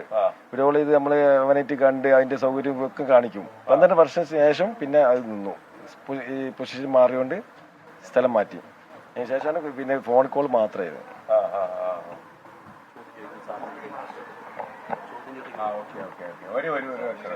നമ്മുടെ ജലീൽ കണ്ണമംഗലം ഒക്കെ അവിടെ കിടന്നിങ്ങനെ സംസാരിച്ചോണ്ടേ ഇരിക്കുക. ഓക്കെ. അപ്പം ഈ ജലീൽ കണ്ണമംഗലൊക്കെ ഉമ്മയുടെ അന്വേഷണം പറയാൻ പറഞ്ഞിട്ടുണ്ട്. ജലീലിനെ ഉമ്മ കണ്ടിട്ടുണ്ടോ എപ്പോഴെങ്കിലും? ഉമ്മയുടെ നാട്ടുകാരനാ. എനിക്ക് തോന്നുന്നു ഉമ്മ ഇപ്പൊ ഈ മാധ്യമക്കാരെ കണ്ടു തന്നെ ഉമ്മയ്ക്ക് പേടിയായി കാണും അല്ലേ? ഇപ്പൊ അല്ലെ കുറെ ആൾക്കാർ പറഞ്ഞു. ഉമ്മ നമ്മുടെ ഉമ്മ ഇവിടെ ആരെ കൂടെയാ താമസിക്കുന്നത് ഈ വീട്ടില്? മോനുണ്ട്, പിന്നെ ഉണ്ട്. ഓക്കെ. അപ്പൊ എനിക്കൊന്ന് ഉമ്മയ്ക്ക് ഒറ്റപ്പെടേണ്ട പ്രശ്നമൊന്നുമില്ല, ഇഷ്ടംപോലെ ആൾക്കാരുണ്ട്. 18 വർഷം അവനില്ല എന്നുള്ളൂ. എന്റെ ഒപ്പാണ്, ഞമ്മ നോക്കുമല്ലോ, നമ്മളുമ്മല്ലേ, അവനില്ലാത്തൊരു വിഷമം അത്രേ ഉള്ളൂ. പക്ഷെ സന്തോഷം പറഞ്ഞ സാധനം ഇല്ല, അത് അവനില്ലാത്തത് കൊണ്ട്. അപ്പൊ 18 വർഷം ഇങ്ങനെ ജീവിച്ചു പോകുന്നു. സന്തോഷം തരട്ടെ. ഓനും കൂടി വന്നാലും 3 മക്കളുണ്ട്, 3 കൂടെ അങ്ങനെ ജീവിക്കും, നല്ല സന്തോഷം ഉണ്ടാവും. അത് സന്തോഷം തരട്ടെ, ജീവിക്കട്ടെ. അല്ല, ഇനിയിപ്പോ സന്തോഷമേ ഉള്ളൂ ഉമ്മയ്ക്ക്. ഞാൻ പറഞ്ഞില്ലേ, ഇനിയിപ്പോ ഉമ്മയ്ക്ക് ഉമ്മ ഇത്രയും ഉമ്മ 18 കൊല്ലക്കാലം വേദനിച്ചു എന്നൊക്കെ പറഞ്ഞാൽ ചെറിയ പീരീഡ് അല്ലല്ലോ ഈ 18 കൊല്ലം. ഇനി അങ്ങനെ ഉമ്മയ്ക്ക് എനിക്ക് ഒരു ആത്മവിശ്വാസത്തോടെ ജീവിക്കാൻ പറ്റുന്ന ഒരു സാഹചര്യമായിരിക്കും. കാരണം എത്രയും പെട്ടെന്ന് അദ്ദേഹം അവിടുന്ന് ഒക്കെ ഫ്ലൈറ്റ് കയറി വരും. എവിടെ ഇറങ്ങേണ്ടത്? കോഴിക്കോട് ഇറങ്ങണോ, കൊച്ചിയിൽ ഇറങ്ങണോ?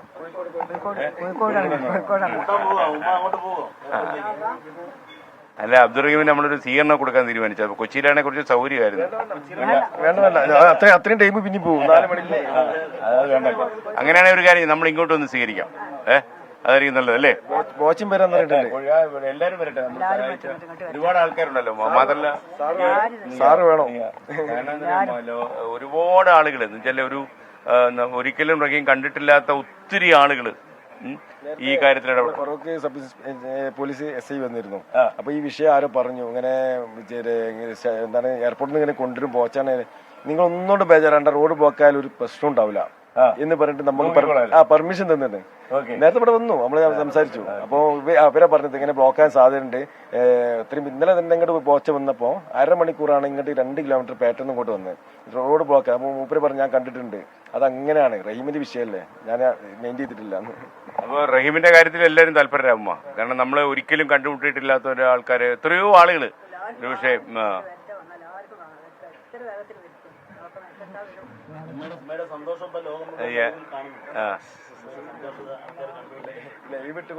അതെ അതെ ഷറഫൊക്കെ വരിക, ഷറഫൊക്കെ വരിക.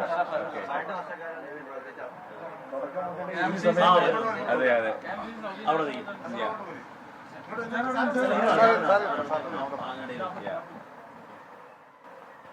അപ്പൊ ഷറഫക്ക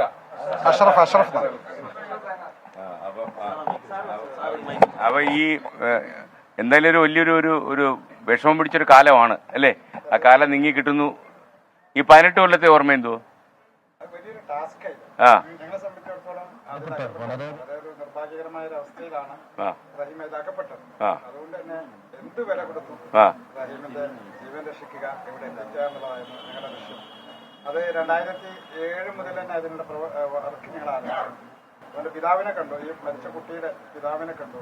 അവർ വീട്ടിൽ പോയി പിതാവിനെ കണ്ടപ്പോ പിതാവ് പറഞ്ഞത്, നിങ്ങൾ അല്പം കൂടി കാത്തിരിക്കണം, കാരണം ഉമ്മ സ്വാഭാവികമായിട്ടും പിന്നെ പ്രയാസം ഉണ്ടാവും.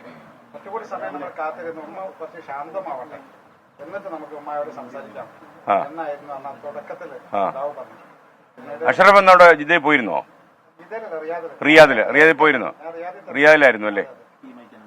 ഞാൻ റിയാദിൽ തന്നെയായിരുന്നു. ഞാൻ റിയാദിലെ മീഡിയ ഫോറത്തിന്റെ ഒരു രക്ഷാധികാരി കൂടിയാണ്, ഒരു പത്രപ്രവർത്തകനായി വർക്ക് ചെയ്യാണ്. അതോടൊപ്പം സൗദി KMCCയുടെ നാഷണൽ കമ്മിറ്റി ജനറൽ സെക്രട്ടറിയാണ്. അങ്ങനെ അവിടെ ഒരു സാമൂഹ്യ പ്രവർത്തന രംഗത്തുണ്ട്. അതോടൊപ്പം ഞങ്ങളുടെ ടീമുണ്ട് അവിടെ. റിയാദിൽ ഒരു 10-70 സംഘടനകളുടെ പ്രതിനിധികൾ, അവരൊരു സർവകക്ഷി സമിതി ഉണ്ടാക്കി. ആ കമ്മിറ്റിയുടെ നേതൃത്വത്തിലാണ് ഞങ്ങൾ കാര്യങ്ങളുമായിട്ട് മുന്നോട്ട് പോയത്. അതോടൊപ്പം തന്നെ ഇന്ത്യൻ എംബസി എല്ലാ സഹായവുമായിട്ട്, ഇന്ത്യൻ എംബസി ഈ കേസിന് വേണ്ടി മാത്രം ഒരു ഉദ്യോഗസ്ഥനെ, പ്രത്യേകിച്ച് മലയാളി ഉദ്യോഗസ്ഥനെയാണ് നമുക്ക് തന്നത്, യൂസഫ് കാക്കഞ്ചേരി. ഇന്ത്യൻ എംബസി കാര്യമായിട്ട് ഇതിൽ ഇടപെടുന്നതാണ് ഞാൻ മനസ്സിലാക്കുന്നത്. വളരെ നന്നായി ഇടപെടുന്നു. എല്ലാ തരത്തിലും ആ തുടക്കം മുതൽ തന്നെ അതിന്റെ അവസാന ഘട്ടത്തിൽ വരെ, ഇപ്പോൾ എത്തി നിൽക്കുന്ന ഈ അവസരം വരെ ഇവരുമായി പിന്നെയുള്ള ഡിസ്കഷനിലും മറ്റു കാര്യങ്ങളിലൊക്കെ വളരെ നിർണായകമായ പങ്ക് അവർ വഹിച്ചിട്ടുണ്ട്. അതോടൊപ്പം തന്നെ അവിടെയുള്ള നമ്മുടെ ഈ റഹീം നിയമസഹായ സമിതിയുടെ പ്രവർത്തകർ. ഇനിയിപ്പോ പിരിക്കേണ്ട കാര്യമില്ലല്ലോ. ഇനി പിരിക്കേണ്ട കാര്യം ഇനിയിപ്പോ നമുക്ക് ആൾക്കാരോടുള്ള ഒരു അഭ്യർത്ഥന, ഇനി നിങ്ങൾ പണം അയക്കരുത് എന്നാണ്. അപ്പൊ അതൊന്ന് പറഞ്ഞുതരാം, കാര്യം 24 വഴി ഇനി ആളുകൾ അറിയട്ടെ. അല്ലേ ഉമ്മ? ഇനിയിപ്പോ ഉമ്മ പറയണത് ഇനി, കാരണം നമുക്ക് 34 കോടി തികഞ്ഞ്. ഓലെന്നാ പറയാനുള്ളത് നിർത്തിയതൊക്കെ ഓരെന്നെ, ഞാനൊന്നും അറിയില്ല. വേണ്ടിയാണ് ശരിക്കും ഈ എന്റെ കുട്ടിക്ക് വേണ്ടി ഒരു വിരിച്ച് കുട്ടിക്ക് വേണ്ടി അത് അവർക്ക് ആയപ്പോ ഒരു നിർത്തിയും ചെയ്തു. പിന്നെ ഞാനതിൽ പറയേണ്ട ആവശ്യമില്ല. അതൊക്കെ അതാ ഓരൊക്കെ തന്നെ ചോദിച്ചു നോക്കി. ഉമ്മയ്ക്ക് വേണ്ടി അയച്ചതാണ് ഈ 34 കോടി. അപ്പൊ ഈ 34 കോടി കഴിഞ്ഞിട്ട് ഇനി 1 രൂപ പോലും വേണ്ടെന്നാണ് നമ്മുടെ എന്നോട് ചോദിച്ചില്ലല്ലോ. എന്നോട് ചോദിച്ചില്ലല്ലോ ഒരു നിങ്ങൾക്ക് ഇനി വേണോ നിർത്തണം ചോദിച്ചില്ലല്ലോ. അപ്പൊ ഞാൻ പറയുന്നത് അവരോട് ചോദിക്കും.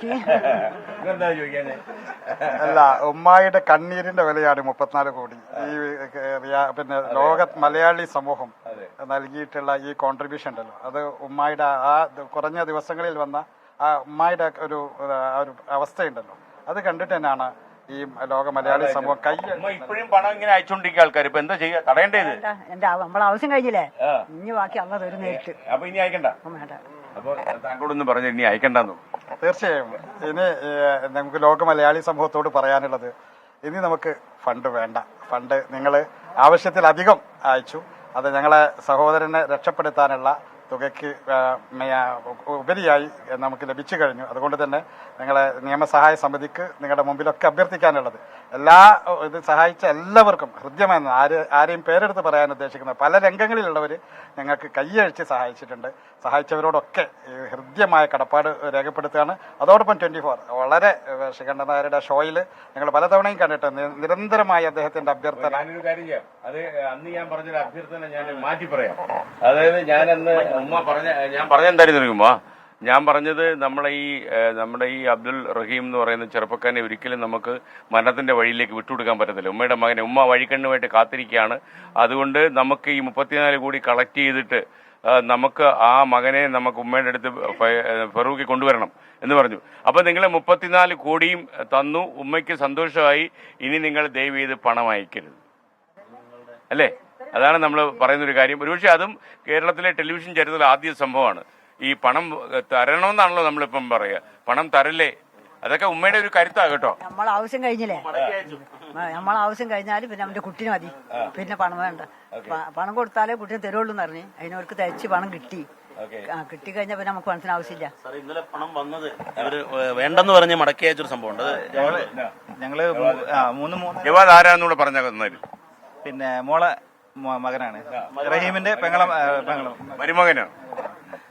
ഞങ്ങളൊരു 3:30 സമയമാകുമ്പോഴത്തേന് ഏകദേശം 34 കോടിന്റെ അടുത്തെത്തിയിട്ടുണ്ട്. അത് ഫിനിഷ് ആയ സമയത്ത് തന്നെ ഇവിടെ വന്ന ക്യാഷുകൾ ഒരുപാട് പേര് ഇവിടെ ഫുൾ ജനാവലിയായിരുന്നു. അവരോടൊക്കെ ക്യാഷ് നിങ്ങൾ കൊണ്ടുപോകണം, ഇനി സ്വീകരിക്കുന്നതല്ല എന്നാ പറയുക. അവരെ വിഷമം അവര് നമ്മളോട് അറിയിച്ചിട്ടുണ്ട്. കാരണം അത്രയും ദൂര സ്ഥലങ്ങളിലാണ് ആളുകൾ, ഒരുപാട് ആൾക്കാർ വന്നുവല്ലേ ഇങ്ങോട്ട്, ഒരുപാട് ആളുകൾ ഇവിടെ ഉണ്ടായിരുന്നു. എങ്ങനെയെങ്കിലും സ്വീകരിക്കണം. അമ്മ ജീവിതത്തിൽ ഇത്രയും ആൾക്കാരെ ഒന്നിച്ച് സ്വീകരിച്ച് കാണത്തില്ല. കണ്ടിട്ടില്ല സത്യം. അവിടെ സ്വീകരിക്കാഞ്ഞിട്ട് വീട്ടിൽ വന്നിട്ട് നിങ്ങൾ വീട്ടിൽ റെസീറ്റ് എന്നിട്ട് സ്വീകരിക്കണം എന്ന് പറഞ്ഞിട്ടുണ്ട്. അവിടെ സ്വീകരിക്കാതെ പറഞ്ഞയച്ചിട്ട് ഇവിടെ വന്നിട്ട് നിങ്ങൾ ഇവിടെ സ്വീകരിക്കണം എന്ന് പറഞ്ഞിട്ട് വന്നിട്ടുണ്ട്. അതുപോലും നമ്മൾ വേണ്ടാന്ന് പറഞ്ഞ് നിർത്തിക്കുക. കാരണം ഇത് മുന്നോട്ട് പോവുകയാണെന്നെങ്കിൽ 34 കോടിയല്ലേ കേരള ജനത്തിൽ തരാം. നമുക്ക് ഒരു 60 കോടി 80 കോടിയിലേക്ക് നിർത്തിയിട്ടില്ലെങ്കിൽ എത്തായിരുന്നു മലയാളി സമൂഹം. ഉമ്മ, ഞാനൊരു കാര്യം ചോദിക്കാൻ പറഞ്ഞു. ഉമ്മ, ഈ 18 കൊല്ലങ്ങൾക്ക് മുമ്പേ റഹീം ഈ ജോലി അന്വേഷിച്ച് അവിടെ പോകാനുള്ള സാഹചര്യം, ഇവിടെ ജോലി കിട്ടാത്തോണ്ടായിരുന്നു? അതോ ഉമ്മ പറഞ്ഞു നീ ഗൾഫിൽ പോയി കുറച്ച് പണമൊക്കെ ഉണ്ടാക്കൊണ്ടുവരും? പറഞ്ഞിട്ടില്ല. എന്താ പറഞ്ഞത്? എനിക്ക് ഇങ്ങനെ കുടുങ്ങാനും വേണ്ടിട്ട് പോകാനുണ്ടായി, അത്ര മാത്രം. പെട്ടെന്നേലും സാമ്പത്തിക പ്രശ്നം ഉണ്ടായിരുന്നോ ഇവിടെ? അതുകൊണ്ടായില്ല. ഇവിടെ നമ്മളെ ഗൾഫിൽ പോയി രക്ഷപ്പെടാൻ വേണ്ടി പോയതാ അല്ലേ? ശരിക്കും അങ്ങനെ തോന്നിയിട്ടുണ്ടായിരിക്കും, നമ്മളാരും പറഞ്ഞിട്ടൊന്നുമില്ല. അയാളെ നന്നായിട്ട് വിദ്യാഭ്യാസമൊക്കെ ചെയ്യിക്കാൻ പറ്റിയായിരുന്നു ഉമ്മയ്ക്ക്? അത്യാവശ്യമൊക്കെ ഉണ്ട്, വലിയതെങ്കിലും വലിയതുണ്ടാവില്ല. നമുക്ക് 10ാം ക്ലാസ് വരെയുള്ള പഠനം കൊടുക്കുന്നു.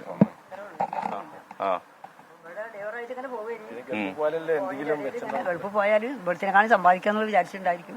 അപ്പൊ അങ്ങനെ ഉമ്മയുടെ അനുമതിയോടാണോ പോയത്? എല്ലാരും അനുഗ്രഹമൊക്കെ ഉണ്ടായിരുന്നു അല്ലേ? അതൊക്കെ ഉണ്ടായിരുന്നു. എല്ലാരും ഉണ്ടായിരുന്നു. പിന്നെ ഓൻ പോയ 6 മാസം. ഇപ്പൊ മരിച്ചിട്ട് എത്ര കാലമായി? 6 മാസം അല്ല 18 ഓൻ പോയതും ഇപ്പൊ മരിച്ചതൊക്കെ ഒരു മരിച്ചു കഴിഞ്ഞ് വരാൻ പറ്റുമോ റഹീമിന്? ഇല്ല, അങ്ങനെ വരാൻ പറ്റില്ല. 3 മാസം ആയപ്പോ തന്നെ പ്രശ്നമായിരുന്നു. 28ാം ദിവസം ഉള്ളു കയറി. 28ാമത്തെ ദിവസം ചെയ്യില്ല. ഇവരെ ജയിലിൽ തന്നെയല്ലേ. ഇനിയിപ്പോ കഴിച്ചിലാക്കി ഇങ്ങോട്ട് എത്തട്ടെ. നിങ്ങളൊക്കെ സർമ്മം കൊണ്ട് ഇത്തിരി മറ്റൊരു കഴിച്ചിലാക്കും, ഇത്തിരി കഴിച്ചിലാക്കും. നമ്മുടെ ഏറ്റവും വലിയ ഹീറാമുട്ടി ഈ 34 കോടിയായിരുന്നു. അത് കടക്കാൻ മലയാളികൾ പെട്ടെന്ന് കിട്ടി, എത്ര പെട്ടെന്ന് ഇത്രയും പെട്ടെന്ന്. അത് മാത്രം നമുക്ക് ഇനി 2 ദിവസം ബാക്കി കിടക്കുക. അത് വേറെ ആരെങ്കിലും കൊടുക്കാന്നുള്ള ഇതിനെ നന്ദി പറയണ്ടല്ലേ, ഈ ആളുകൾക്കൊക്കെ നന്ദി പറയണ്ടാവും. ഇത്രയും വേഗത്തിൽ എന്റെ കുട്ടിക്ക് വേണ്ടി കിട്ടിയല്ലോ എന്നുള്ളത്. അത് വലിയൊരു ഭാഗ്യം. മെയിൻ കടമ്പ കടന്നു. ഇനിയിപ്പോ അവിടുത്തെ നിയമപരമായ കുറച്ച് പ്രശ്നങ്ങളാണ്. അപ്പൊ അത് വേഗം തീർക്കും. അതല്ല അവിടെയുള്ള ഈ ആ സഹായ കമ്മിറ്റി അത് പരമാവധി നോക്കുന്നുണ്ട്. ആയതിനു ശേഷം ഒരു പുതിയ തട്ടിപ്പ് തുടങ്ങിയിട്ടുണ്ട്. ഫേക്ക് അക്കൗണ്ടുമായിട്ട് ഇദ്ദേഹം പറയും വീണ്ടും പണം പിരിക്കാൻ വേണ്ടി, അതായത് കുടുംബം വേണ്ടെന്ന് പറഞ്ഞതിന്. അതെ നമുക്ക് ഇദ്ദേഹം സവാദ് എന്റെ ഡീറ്റെയിൽസ് പറയും. പറയുന്നതിന് മുമ്പ് എനിക്ക് പറയാനുള്ള ഒരു കാര്യം, ഒരു കാരണവശാലും അപ്പൊ ഇനി 34 കോടി ലോക മലയാളികളും നമ്മുടെ നാട്ടിലുള്ള മലയാളി സുഹൃത്തുക്കളും 24 പ്രേക്ഷകരും എല്ലാം കൂടി പല സുഹൃത്തുക്കളും പല മാധ്യമങ്ങളൊക്കെ ഇതിനു വേണ്ടി ശ്രമിച്ചിട്ടുണ്ട്. അവരെ നമ്മൾ മാറ്റി പറയുന്നില്ല. അവരെ എല്ലാവരും ബോച്ച ഉൾപ്പെടെ എല്ലാ ആൾക്കാരും ഇതിനുവേണ്ടി ശ്രമം നടത്തിയിട്ടുള്ളവരാണ്. ആ ശ്രമത്തിന് ഫലമുണ്ടായി. 34 കോടി ആയി. ഇനി ഒരു കാരണവശാലും ഈ അക്കൗണ്ടിലേക്ക് നിങ്ങൾ പണം അയക്കരുത്. ആരെങ്കിലും ഈ കള്ളപ്പരിപാടിയായിട്ട് ഇറങ്ങിക്കഴിയുകയാണ് നിങ്ങൾ നിരുത്സാഹപ്പെടുത്തിക്കുക.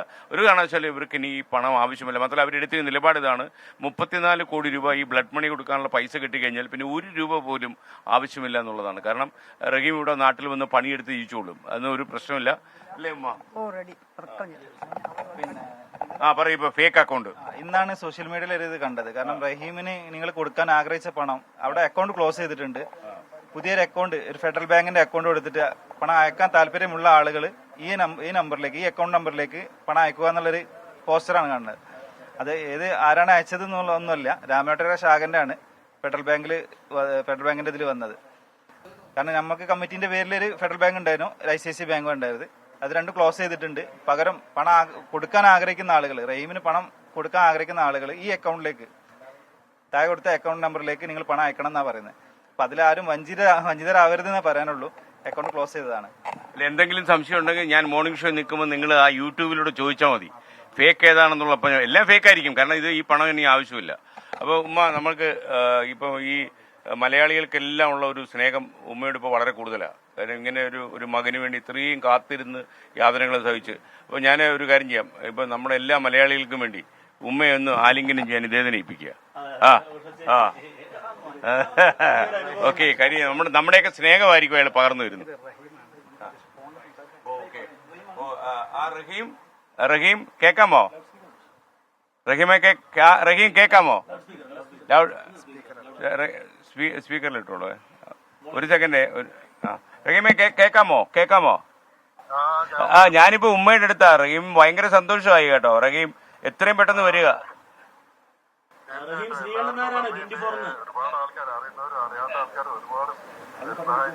റഹീം, ഞാൻ 24-ലെ ശ്രീകണ്ഠൻ നായരാണ്. റഹീമിന് മനസ്സിലായോ? റഹീമിന് വേണ്ടി ഞാൻ കുറച്ച് ദിവസമായിട്ട് ഇങ്ങനെ സംസാരിച്ചുകൊണ്ടിരിക്കുകയായിരുന്നു. ഉമ്മ പറഞ്ഞു 34 കോടിയായി. അപ്പോൾ ഇനി എത്രയും പെട്ടെന്ന് പ്രൊസീജിയറിലൊക്കെ പൂർത്തിയാക്കി അവിടെ ആൾക്കാർ പ്രവർത്തിക്കുന്നുണ്ട് റിയാദിൽ തന്നെ. എത്രയും പെട്ടെന്ന് റഹീമിനെ നാട്ടിൽ കൊണ്ടുവരും. ഇത് മാത്രമല്ല, റഹീമിനെ ഉമ്മയുടെ അടുത്തുകൊണ്ടാക്കുന്നവരെ 24 കൂടെ ഉണ്ടാവും കേട്ടോ.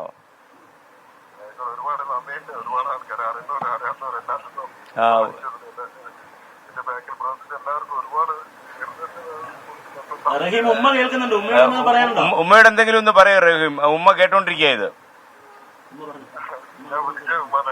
വിളിച്ച്. അല്ലെ റഹീം, ഉമ്മയോട് എന്താ പറയുന്നത്? ഉമ്മ ഇപ്പൊ വലിയ താരമാകും കേട്ടോ. ഉമ്മയുടെ മുമ്പിൽ ഇപ്പൊ 30 TV ചാനലുകളൊക്കെയാ ഒരേ സമയം. അതെ, എത്രയും പെട്ടെന്ന് കാണാൻ പറ്റും റഹീം. മാത്രമല്ല എല്ലാ മലയാളിയും ഒരുപക്ഷെ ഈ റഹീമെ ഒരു ചരിത്ര പുരുഷനായി മാറിക്കഴിഞ്ഞു. കാര്യം എന്താണെന്നറിയോ? ഇത്രയും പെട്ടെന്ന് ഇത്രയും കോടികൾ കേരളത്തിലൊരു ക്രൗഡ് ഫണ്ടിങ്ങിലൂടെ കളക്ട് ചെയ്യാൻ പറ്റിയ ആദ്യ സംഭവം റഹീമിൻ്റെത്. അതിന് പ്രധാന കാരണക്കാരി നമ്മുടെ ഉമ്മയാണ്. കാരണം ഉമ്മയുടെ മുഖം കണ്ടു കഴിഞ്ഞാൽ നമുക്ക് റഹീമിനെ ഇപ്പൊ തന്നെ മോചിപ്പിച്ചൂടെ കൊണ്ടുവരണമെന്ന് തോന്നുന്നു. അത്ര രീതിയിലായിരുന്നു ഉമ്മയുടെ ഇരിപ്പൊക്കെ. ഇപ്പൊ ഭയങ്കര ഹാപ്പിയാ കേട്ടോ ഉമ്മ. ഇപ്പോ ഉമ്മയ്ക്ക് ഭയങ്കര സന്തോഷമാണ്. റഹീമ എന്തായാലും ഭയങ്കര സന്തോഷം. റഹീമിനോട് ഇപ്പൊ സംസാരിക്കാൻ പറ്റുമെന്ന് ഞാൻ ഒരിക്കലും വിചാരിച്ചില്ല. ഒരുപക്ഷെ അല്ലെ, അപ്രതീക്ഷിതമായിട്ടായിരുന്നു. അതും ഒരു നിമിത്തമായി. ഞാനിവിടെ വന്നപ്പോൾ തന്നെ റഹീമിന്റെ കോള് കിട്ടി. ഒരു പ്രേക്ഷകർക്ക് മനസ്സിലായി കാണുന്നറിയില്ല, ഇദ്ദേഹം യഥാർത്ഥത്തില് റിയാദിലെ ജയിലിൽ കഴിയുന്ന ഈ അബ്ദുൾ റഹീമിന് വേണ്ടിയാണ് നമ്മൾ കുറച്ച് ദിവസങ്ങളായി സംസാരിച്ചുകൊണ്ടേയിരുന്നതും നിങ്ങളെല്ലാവരും 34 കോടി രൂപ കളക്ട് ചെയ്തതും ഒക്കെ തന്നെ. എന്തായാലും റഹീമെ, പ്രേക്ഷകരോടും കൂടെ ഒരു കാര്യം പറഞ്ഞേക്കോ. കാര്യം അവരാണല്ലോ ഇപ്പൊ നമ്മുടെ കരുത്തായി മാറിയത്. എല്ലാവർക്കും വേണ്ടിയിട്ട് പ്രാർത്ഥിക്കാം. എല്ലാവർക്കും നന്ദിയുണ്ട്. ഇതിന്റെ വേഗം എല്ലാവർക്കും വേണ്ടിയിട്ട് പ്രാർത്ഥിക്കും. പെട്ടെന്ന് കഴിക്കാൻ വേണ്ടിയിട്ട് ഒരുപാട് നന്ദിയുണ്ട്. എല്ലാവർക്കും പ്രത്യേക അശ്രമാങ്ങാത്തോടും എല്ലാവർക്കും വേണ്ടിയിട്ട് പ്രാർത്ഥിക്കാം. റഹീമിന് ഇനി കരയേണ്ടി വരത്തില്ല കേട്ടോ. സന്തോഷമായിട്ടിരിക്കുക. നമ്മുടെ അവിടെ ആലിങ്കൽ മുഹമ്മദ് അദ്ദേഹം ഉണ്ട്, അദ്ദേഹത്തിന്റെ കൂടെ ഒത്തിരി ആൾക്കാരുണ്ട്. അവരെല്ലാവരും പണിപ്പെടുന്നുണ്ട് എത്രയും ദിവസങ്ങൾ കുറച്ച് റഹീമിനെ ഈ നമ്മുടെ ഫറൂഖിൽ ഉമ്മയുടെ അടുത്ത് എത്തിക്കാൻ വേണ്ടി. അപ്പൊ റഹീം സന്തോഷമായിട്ട് ധൈര്യമായിട്ടിരിക്കുക. ഓക്കെ, ഞങ്ങളെല്ലാവരും ഉണ്ട് കൂടെ. നന്ദി റഹീം, നന്ദി. ഉമ്മ ഒരു കാര്യം പറഞ്ഞു. കുട്ടി കരയല്ലേ ചെയ്യുന്നത്. ഇത് കുട്ടീനെ ഒരു കൂട്ടി കാട്ടി തരാൻ ഇത്രയും പെട്ടെന്ന് കിടക്കുന്നു. കരയില്ലെന്ന് ഉമ്മ പറയുന്നത് കേട്ടോ. പെട്ടെന്ന് കുട്ടീന്റെ മുന്നിൽ എത്തിച്ചു തരാം. കണ്ടു കണ്ടിരിക്കാനും വിളിക്കാനുള്ള ആരോട് പറയില്ല, എല്ലാവരും പറയാനും. ഓക്കെ റഹീം സന്തോഷം. ഉമ്മ സന്തോഷത്തിലാ. റഹീം വിഷമിക്കണ്ട കേട്ടോ. സന്തോഷത്തിലാ. ഓക്കെ പിന്നെ വിളിക്കാം ഉമ്മ പിന്നെ വിളിക്കാം കേട്ടോ. പിന്നെ വിളിക്കാം. അസ്സലാമു അലൈക്കും.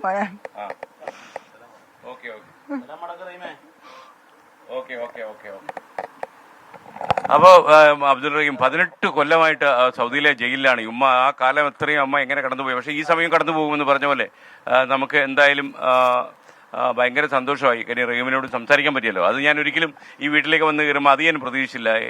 ഞാൻ ഇത്രയും ദിവസങ്ങളായിട്ട് ഇങ്ങനെ രാത്രിയിലൊക്കെ ഞാൻ കിടക്കുമ്പോൾ ഓർക്കാറുണ്ട് ഈ റഹീമിൻ്റെ ഈ ജയിലിലെ വാസത്തെക്കുറിച്ചും ഈ ഉമ്മയുടെ കാത്തിരിപ്പിനെക്കുറിച്ചും. അദ്ദേഹം ഇങ്ങനെ കോഴിക്കോട് കരിപ്പൂർ വിമാനത്താവളത്തിൽ ഇറങ്ങി വീട്ടിലേക്ക് വരുമ്പോൾ ഉണ്ടാകുന്ന ഉമ്മയുടെ ഭാവമാറ്റങ്ങളും ഒക്കെ ഞാനിങ്ങനെ ആലോചിക്കാറുണ്ട്. അപ്പോൾ ഇപ്പോൾ എനിക്ക് സംസാരിക്കാൻ പറ്റി, അതും ഒരു സന്തോഷമായിട്ട്. അപ്പോൾ ഉമ്മയ്ക്ക് ആത്മസംഘർഷം ഈ സംഭവം വിളിച്ചിട്ട് റഹീമിന്റെ വീട്ടിലേക്ക് പോകണം, ലൈവ് ചെയ്യണം സാറിനെ പറയുന്നത്. ഇത് തൊട്ടടുത്ത് ഞങ്ങളുടെ എല്ലാവരുടെയും സ്നേഹമാണ് ഉമ്മയ്ക്ക് കേട്ടോ.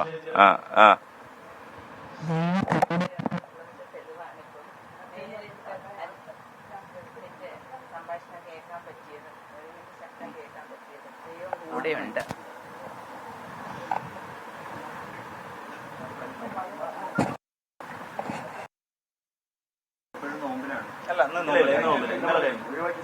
നോമ്പ് നല്ല ക്ഷീണമാണ്.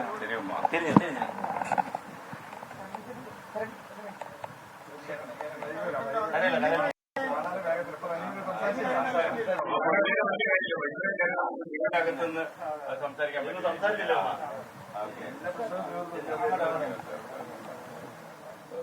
ഉമ്മ ഹാപ്പി ആയില്ല. ഉമ്മ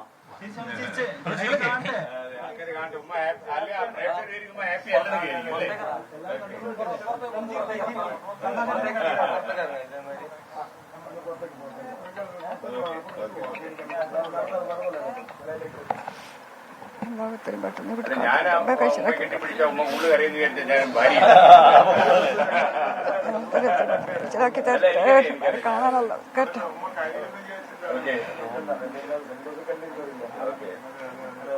അപ്പൊ എന്തായാലും പെട്ടെന്നല്ലേ അമ്മ പെട്ടെന്ന് കാണാനുള്ള വിചാരിച്ച മക്കളെ ഞങ്ങളൊക്കെ ഇതാർക്കും സഹിക്കാൻ കഴിയും. ഉത്തരവാദിത്തങ്ങളൊക്കെ മെനക്കെട്ട് കുട്ടിയുടെ എത്തിച്ചേരി കാണാൻ. ഉമ്മയ്ക്ക് ഇനി നമ്മളെ പ്രേക്ഷകരോട് മലയാളികളോട് പറയാനുള്ളത് അതൊക്കെ തന്നെ ഒത്തിരി ഭാഗത്തിൽ ഇങ്ങനൊക്കെ ഉള്ളൊരു സന്ദർഭയ്ക്ക് എത്തിച്ചതിന് നന്ദി പറയും. ഇത്തിരി അതേമാതിരി ഉണ്ട് കുട്ടീനെ എത്തിച്ചെന്ന് കാണാൻ നമ്മളോട് എല്ലാവരോടും അഭ്യർത്ഥന. നിങ്ങളൊക്കെ സഹകരിച്ചിട്ടാണല്ലോ ഈ വാർത്തപ്പം ഞാൻ കേൾക്കേണ്ടി വന്നത്. അതിന്റെ എത്രയോ നന്ദി നിങ്ങളോട് എല്ലാവരോടും. നിങ്ങൾക്ക് എല്ലാവർക്കും ഞാൻ സുഖമില്ല.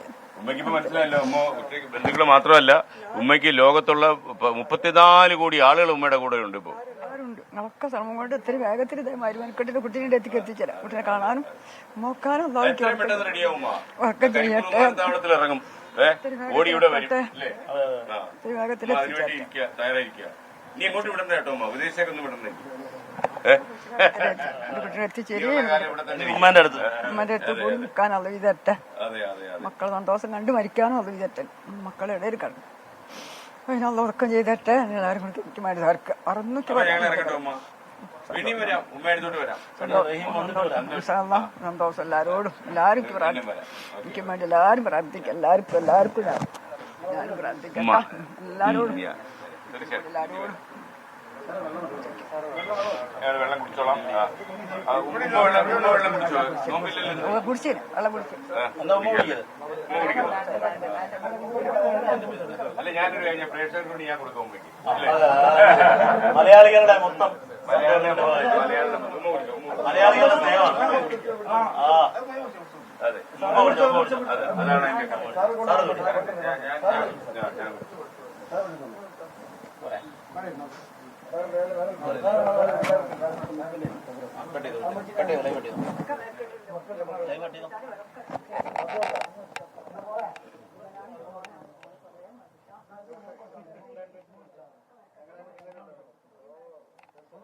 അബ്ദുൾ റഹീമിൻ്റെ വീട്ടിൽ 24 chief editor R Sreekandan Nair എത്തി കുടുംബവുമായി സംസാരിച്ചു.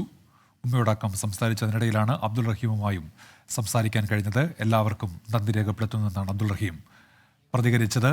2 മാസത്തെ കാത്തിരിപ്പുണ്ട്. ഇനിയും നിയമ നടപടികൾ പൂർത്തിയാക്കി അബ്ദുൾ റഹീമിൻ്റെ നാട്ടിലേക്ക് മടങ്ങി എത്തുന്നതിന് വേണ്ടി 24 അടക്കം നടത്തിയ ഇടപെടലുകൾ അത് ഒടുവിൽ ഫലപ്രാപ്തിയിലേക്ക് എത്തുകയായിരുന്നു. ദീപക് ധർമ്മടം വിവരങ്ങളുമായി ചേരുന്നുണ്ട്. ദീപക്, കുടുംബം അവരുടെ സന്തോഷം, അവരുടെ ആഹ്ലാദമെല്ലാം പങ്കുവെക്കുകയാണല്ലോ.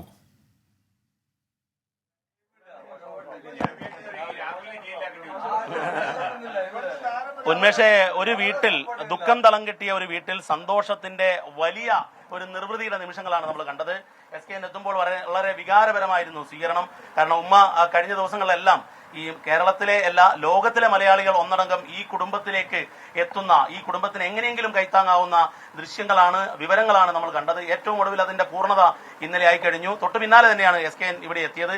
ഈ അവസാന വേളയിൽ നമ്മളിത് ഇത് തത്സമയം നൽകുന്നത് പോലും ഇത് ഒരു റിയൽ കേരള സ്റ്റോറിയാണ്. ഇതാണ് കേരളം, മതേതരമായ എല്ലാവരെയും സഹായിക്കുന്ന. ഈ റഹീം എന്ന പദത്തിന്റെ അർത്ഥം കാരുണ്യവാൻ എന്നാണ് ഉന്മേഷ്. അപ്പൊ യഥാർത്ഥത്തിലുള്ള കാരുണ്യമാണ് ഈ റഹീമിന് വേണ്ടി, റഹീമിന്റെ കുടുംബത്തിന് വേണ്ടി ലോക മലയാളികളിൽ നിന്നും ഉണ്ടായത് എന്നുള്ളതാണ് വസ്തുത. അതുകൊണ്ട് തന്നെയാണ് ഒരുപക്ഷെ നമ്മൾ ഇത് SKNന്റെ സന്ദർശനം തത്സമയം നൽകാനും തയ്യാറായത്. കാരണം ഇതൊരു മാതൃകയാണ്, കേരളത്തിന്റെ മഹത്തായ മാതൃകയാണ്. ഉമ്മയ്ക്ക് അവസാനമായി പ്രേക്ഷകരോട് പറയാനുള്ളത്. എനിക്ക് ഇതൊക്കെ തന്നെ പറയാനുള്ളത്. ഇത്രയും നിങ്ങളെ സഹായം കൊണ്ടിട്ട് എന്റെ കുട്ടിനെ വർത്താനൊക്കെ എത്തിക്കെട്ടി. ഇപ്പൊ ഈ വാക്ക് കേട്ടിനോട് കൂടിക്ക് എന്തൊക്കെ മനസ്സിന് വരുന്നുണ്ട്. പുറത്തിന്റെ കുട്ടി നിൽക്കുന്നുണ്ട്, അവർക്ക് വരാൻ കയ്യേറ്റാന്നുള്ള യാതൊരു. അതുകൊണ്ട് ഇത്തിരി പെട്ടെന്ന് കുട്ടികളെ എത്തിച്ചേരാൻ കണ്ട് കാണാനുള്ള വീരല്ലാവും തരട്ടെ. എല്ലാവർക്കും ഒരിക്കലും കൂടി എന്റെ നന്ദി. ഉഷ മേഡം, ഇപ്പൊ നമ്മള് കൊച്ചി വിമാനത്താവളത്തിൽ ഇറങ്ങണോ കരിപ്പൂർ ഇറങ്ങണോ ഉമ്മ ആ 4 മണിക്കൂർ പറ്റില്ലെന്ന് പറഞ്ഞു. കോഴിക്കോട് തന്നെ ഇറങ്ങണമെന്ന് പറഞ്ഞു. ഉന്മേഷ്, ഇത് കണ്ട് SKN ഇപ്പൊ പറഞ്ഞ പോലെ SKN തമാശയ്ക്ക് ഉമ്മയോട് ചോദിച്ചു കരിപ്പൂർ ഇറങ്ങണോ അതോ നെടുമ്പാശ്ശേരി ഇറങ്ങണോ. നെടുമ്പാശ്ശേരി പറ്റില്ല, കരിപ്പൂർ വേണം. ഇതാണ് ഉമ്മയുടെ മനസ്സ്. കാരണം കഴിഞ്ഞ 18 വർഷം പെരുന്നാളില്ലാതെ പ്രാർത്ഥനയുമായി കാത്തിരിക്കുകയായിരുന്നു തന്റെ മകനെ കാണാൻ വേണ്ടി. ഏതായാലും ഇനി അധികം വൈകില്ല, അതിന്റെ ബ്ലഡ് മണി ആയി കഴിഞ്ഞു. അത് മലയാളികളുടെ കൂട്ടായ്മയിൽ ഇതാണ് റിയൽ കേരളം, ഇതാണ് യഥാർത്ഥ കേരളം എന്ന് തെളിയിച്ചുകൊണ്ട് മലയാളികൾ ഒന്നടങ്കം കൈകോർത്തു. അങ്ങനെ റഹീമിന്റെ കുടുംബത്തിന് താങ്ങായി. SKN ഈ ഒരു സന്ദർശനം SKNന്റെ മനസ്സിൽ ഒരു പക്ഷേ മാധ്യമ ജീവിതത്തിൽ ഒരു വല്ലാത്ത അനുഭവമായിരിക്കുമല്ലോ. എങ്ങനെയാണ് ദീപക്? ഞാൻ ശരിക്കും എപ്പോഴും നമ്മൾ ഇങ്ങനെ ടെലിവിഷൻ സ്ക്രീനിൽ നിന്ന് പറയുമ്പോൾ നമ്മളവിടെ പോകാറില്ലല്ലോ. മാത്രമല്ല ഈ ഉമ്മയോട് ഞാൻ നേരിട്ട് സംസാരിക്കുകയും ചെയ്തു, ലൈവിലാണെങ്കിൽ പോലും. രാഹുൽ സുരേഷ് അതിനുള്ള ഒരു സാങ്കേതിക അറേഞ്ച്മെന്റ് ഒക്കെ ചെയ്തു. രാഹുൽ സുരേഷ് ആണല്ലോ ഇവിടുത്തെ താരം. അപ്പം രാഹുല് ഈ വീട്ടിൽ നിന്ന് ഇറക്കി വിടേണ്ട അവസ്ഥയാവുമെന്ന് എനിക്ക് സംശയം ഉണ്ടായിരുന്നു. എല്ലാ ദിവസവും രാവിലെ നോക്കുമ്പോൾ രാഹുൽ സുരേഷ് ഇവിടെ ഉണ്ട്. അപ്പം ഉമ്മയ്ക്ക് കൂട്ടായിട്ട് ഒരാളല്ലേ രാഹുൽ സുരേഷ്. അപ്പോൾ എനിക്ക് ഇപ്പൊ തോന്നുന്ന ഒരു ഫീൽ എന്താണെന്ന് ചോദിച്ചു കഴിഞ്ഞാൽ, നമ്മളൊരു കാര്യം ആഗ്രഹിച്ചാൽ ആത്മാർത്ഥമായിട്ട് ആയിരക്കണക്കിന് ആൾക്കാർ ഇറങ്ങിയാൽ ഒന്നും അസാധ്യമല്ലെന്നുള്ളതാണ്. കാര്യം ഈ ഉമ്മയുടെ കണ്ണീരിന്റെ ചൂട് എന്താണെന്ന് മലയാളി തിരിച്ചറിഞ്ഞു. കാര്യം ഈ എല്ലാവർക്കും അമ്മയുണ്ടല്ലോ, അല്ലെ ഉമ്മയുണ്ടല്ലോ. അപ്പൊ അങ്ങനെയൊക്കെ ആലോചിച്ചപ്പോൾ ഒരുപക്ഷെ അവര് അപ്പൊ തന്നെ തീരുമാനിച്ചിട്ടുണ്ട് ഒരു നിയമത്തിനും ഈ റഹീമിനെ വിട്ടുകൊടുക്കില്ല എന്നുള്ളത്. അപ്പൊ എന്തായാലും ഇവിടെ വന്നപ്പോൾ എനിക്ക് സത്യം പറഞ്ഞാൽ എനിക്ക് ഏറ്റവും എന്റെ ജീവിതത്തിൽ അടുപ്പം എന്റെ അമ്മയോടായിരുന്നു. അതുകൊണ്ട് തന്നെ എന്റെ അമ്മ മരിച്ചതാണ്. പക്ഷെ എനിക്ക് ഏത് അമ്മമാരെ കാണുമ്പോഴും എനിക്ക് എന്റെ അമ്മയെ പോലെ കാണുന്നത്. അപ്പൊ എനിക്ക് എന്റെ അമ്മയെ കാണുന്നില്ല, ഞാൻ ഈ ഉമ്മയെ കാണുന്നത്. അപ്പൊ ഉമ്മയുടെ ഒരു സ്വപ്നമാണല്ലോ ഈ മകൻ മടങ്ങി വരിക എന്നത്. അതിനൊരു സാക്ഷാത്കാരം ചെയ്യുന്നൊരു നിമിഷം ഉണ്ടാകുമെന്ന് ഉമ്മയോട് നേരിട്ട് പറയാൻ എനിക്ക് കഴിഞ്ഞു എന്നുള്ളതാണ്. അപ്പൊ ഇനിയും നമ്മൾ ആ ദിവസത്തിന് വേണ്ടി കാത്തിരിക്കുക. അതായത് ഉമ്മയുടെ സമീപത്ത് കരിപ്പൂർ വിമാനത്താവളത്തിൽ ഇറങ്ങി വരുന്ന റഹീം.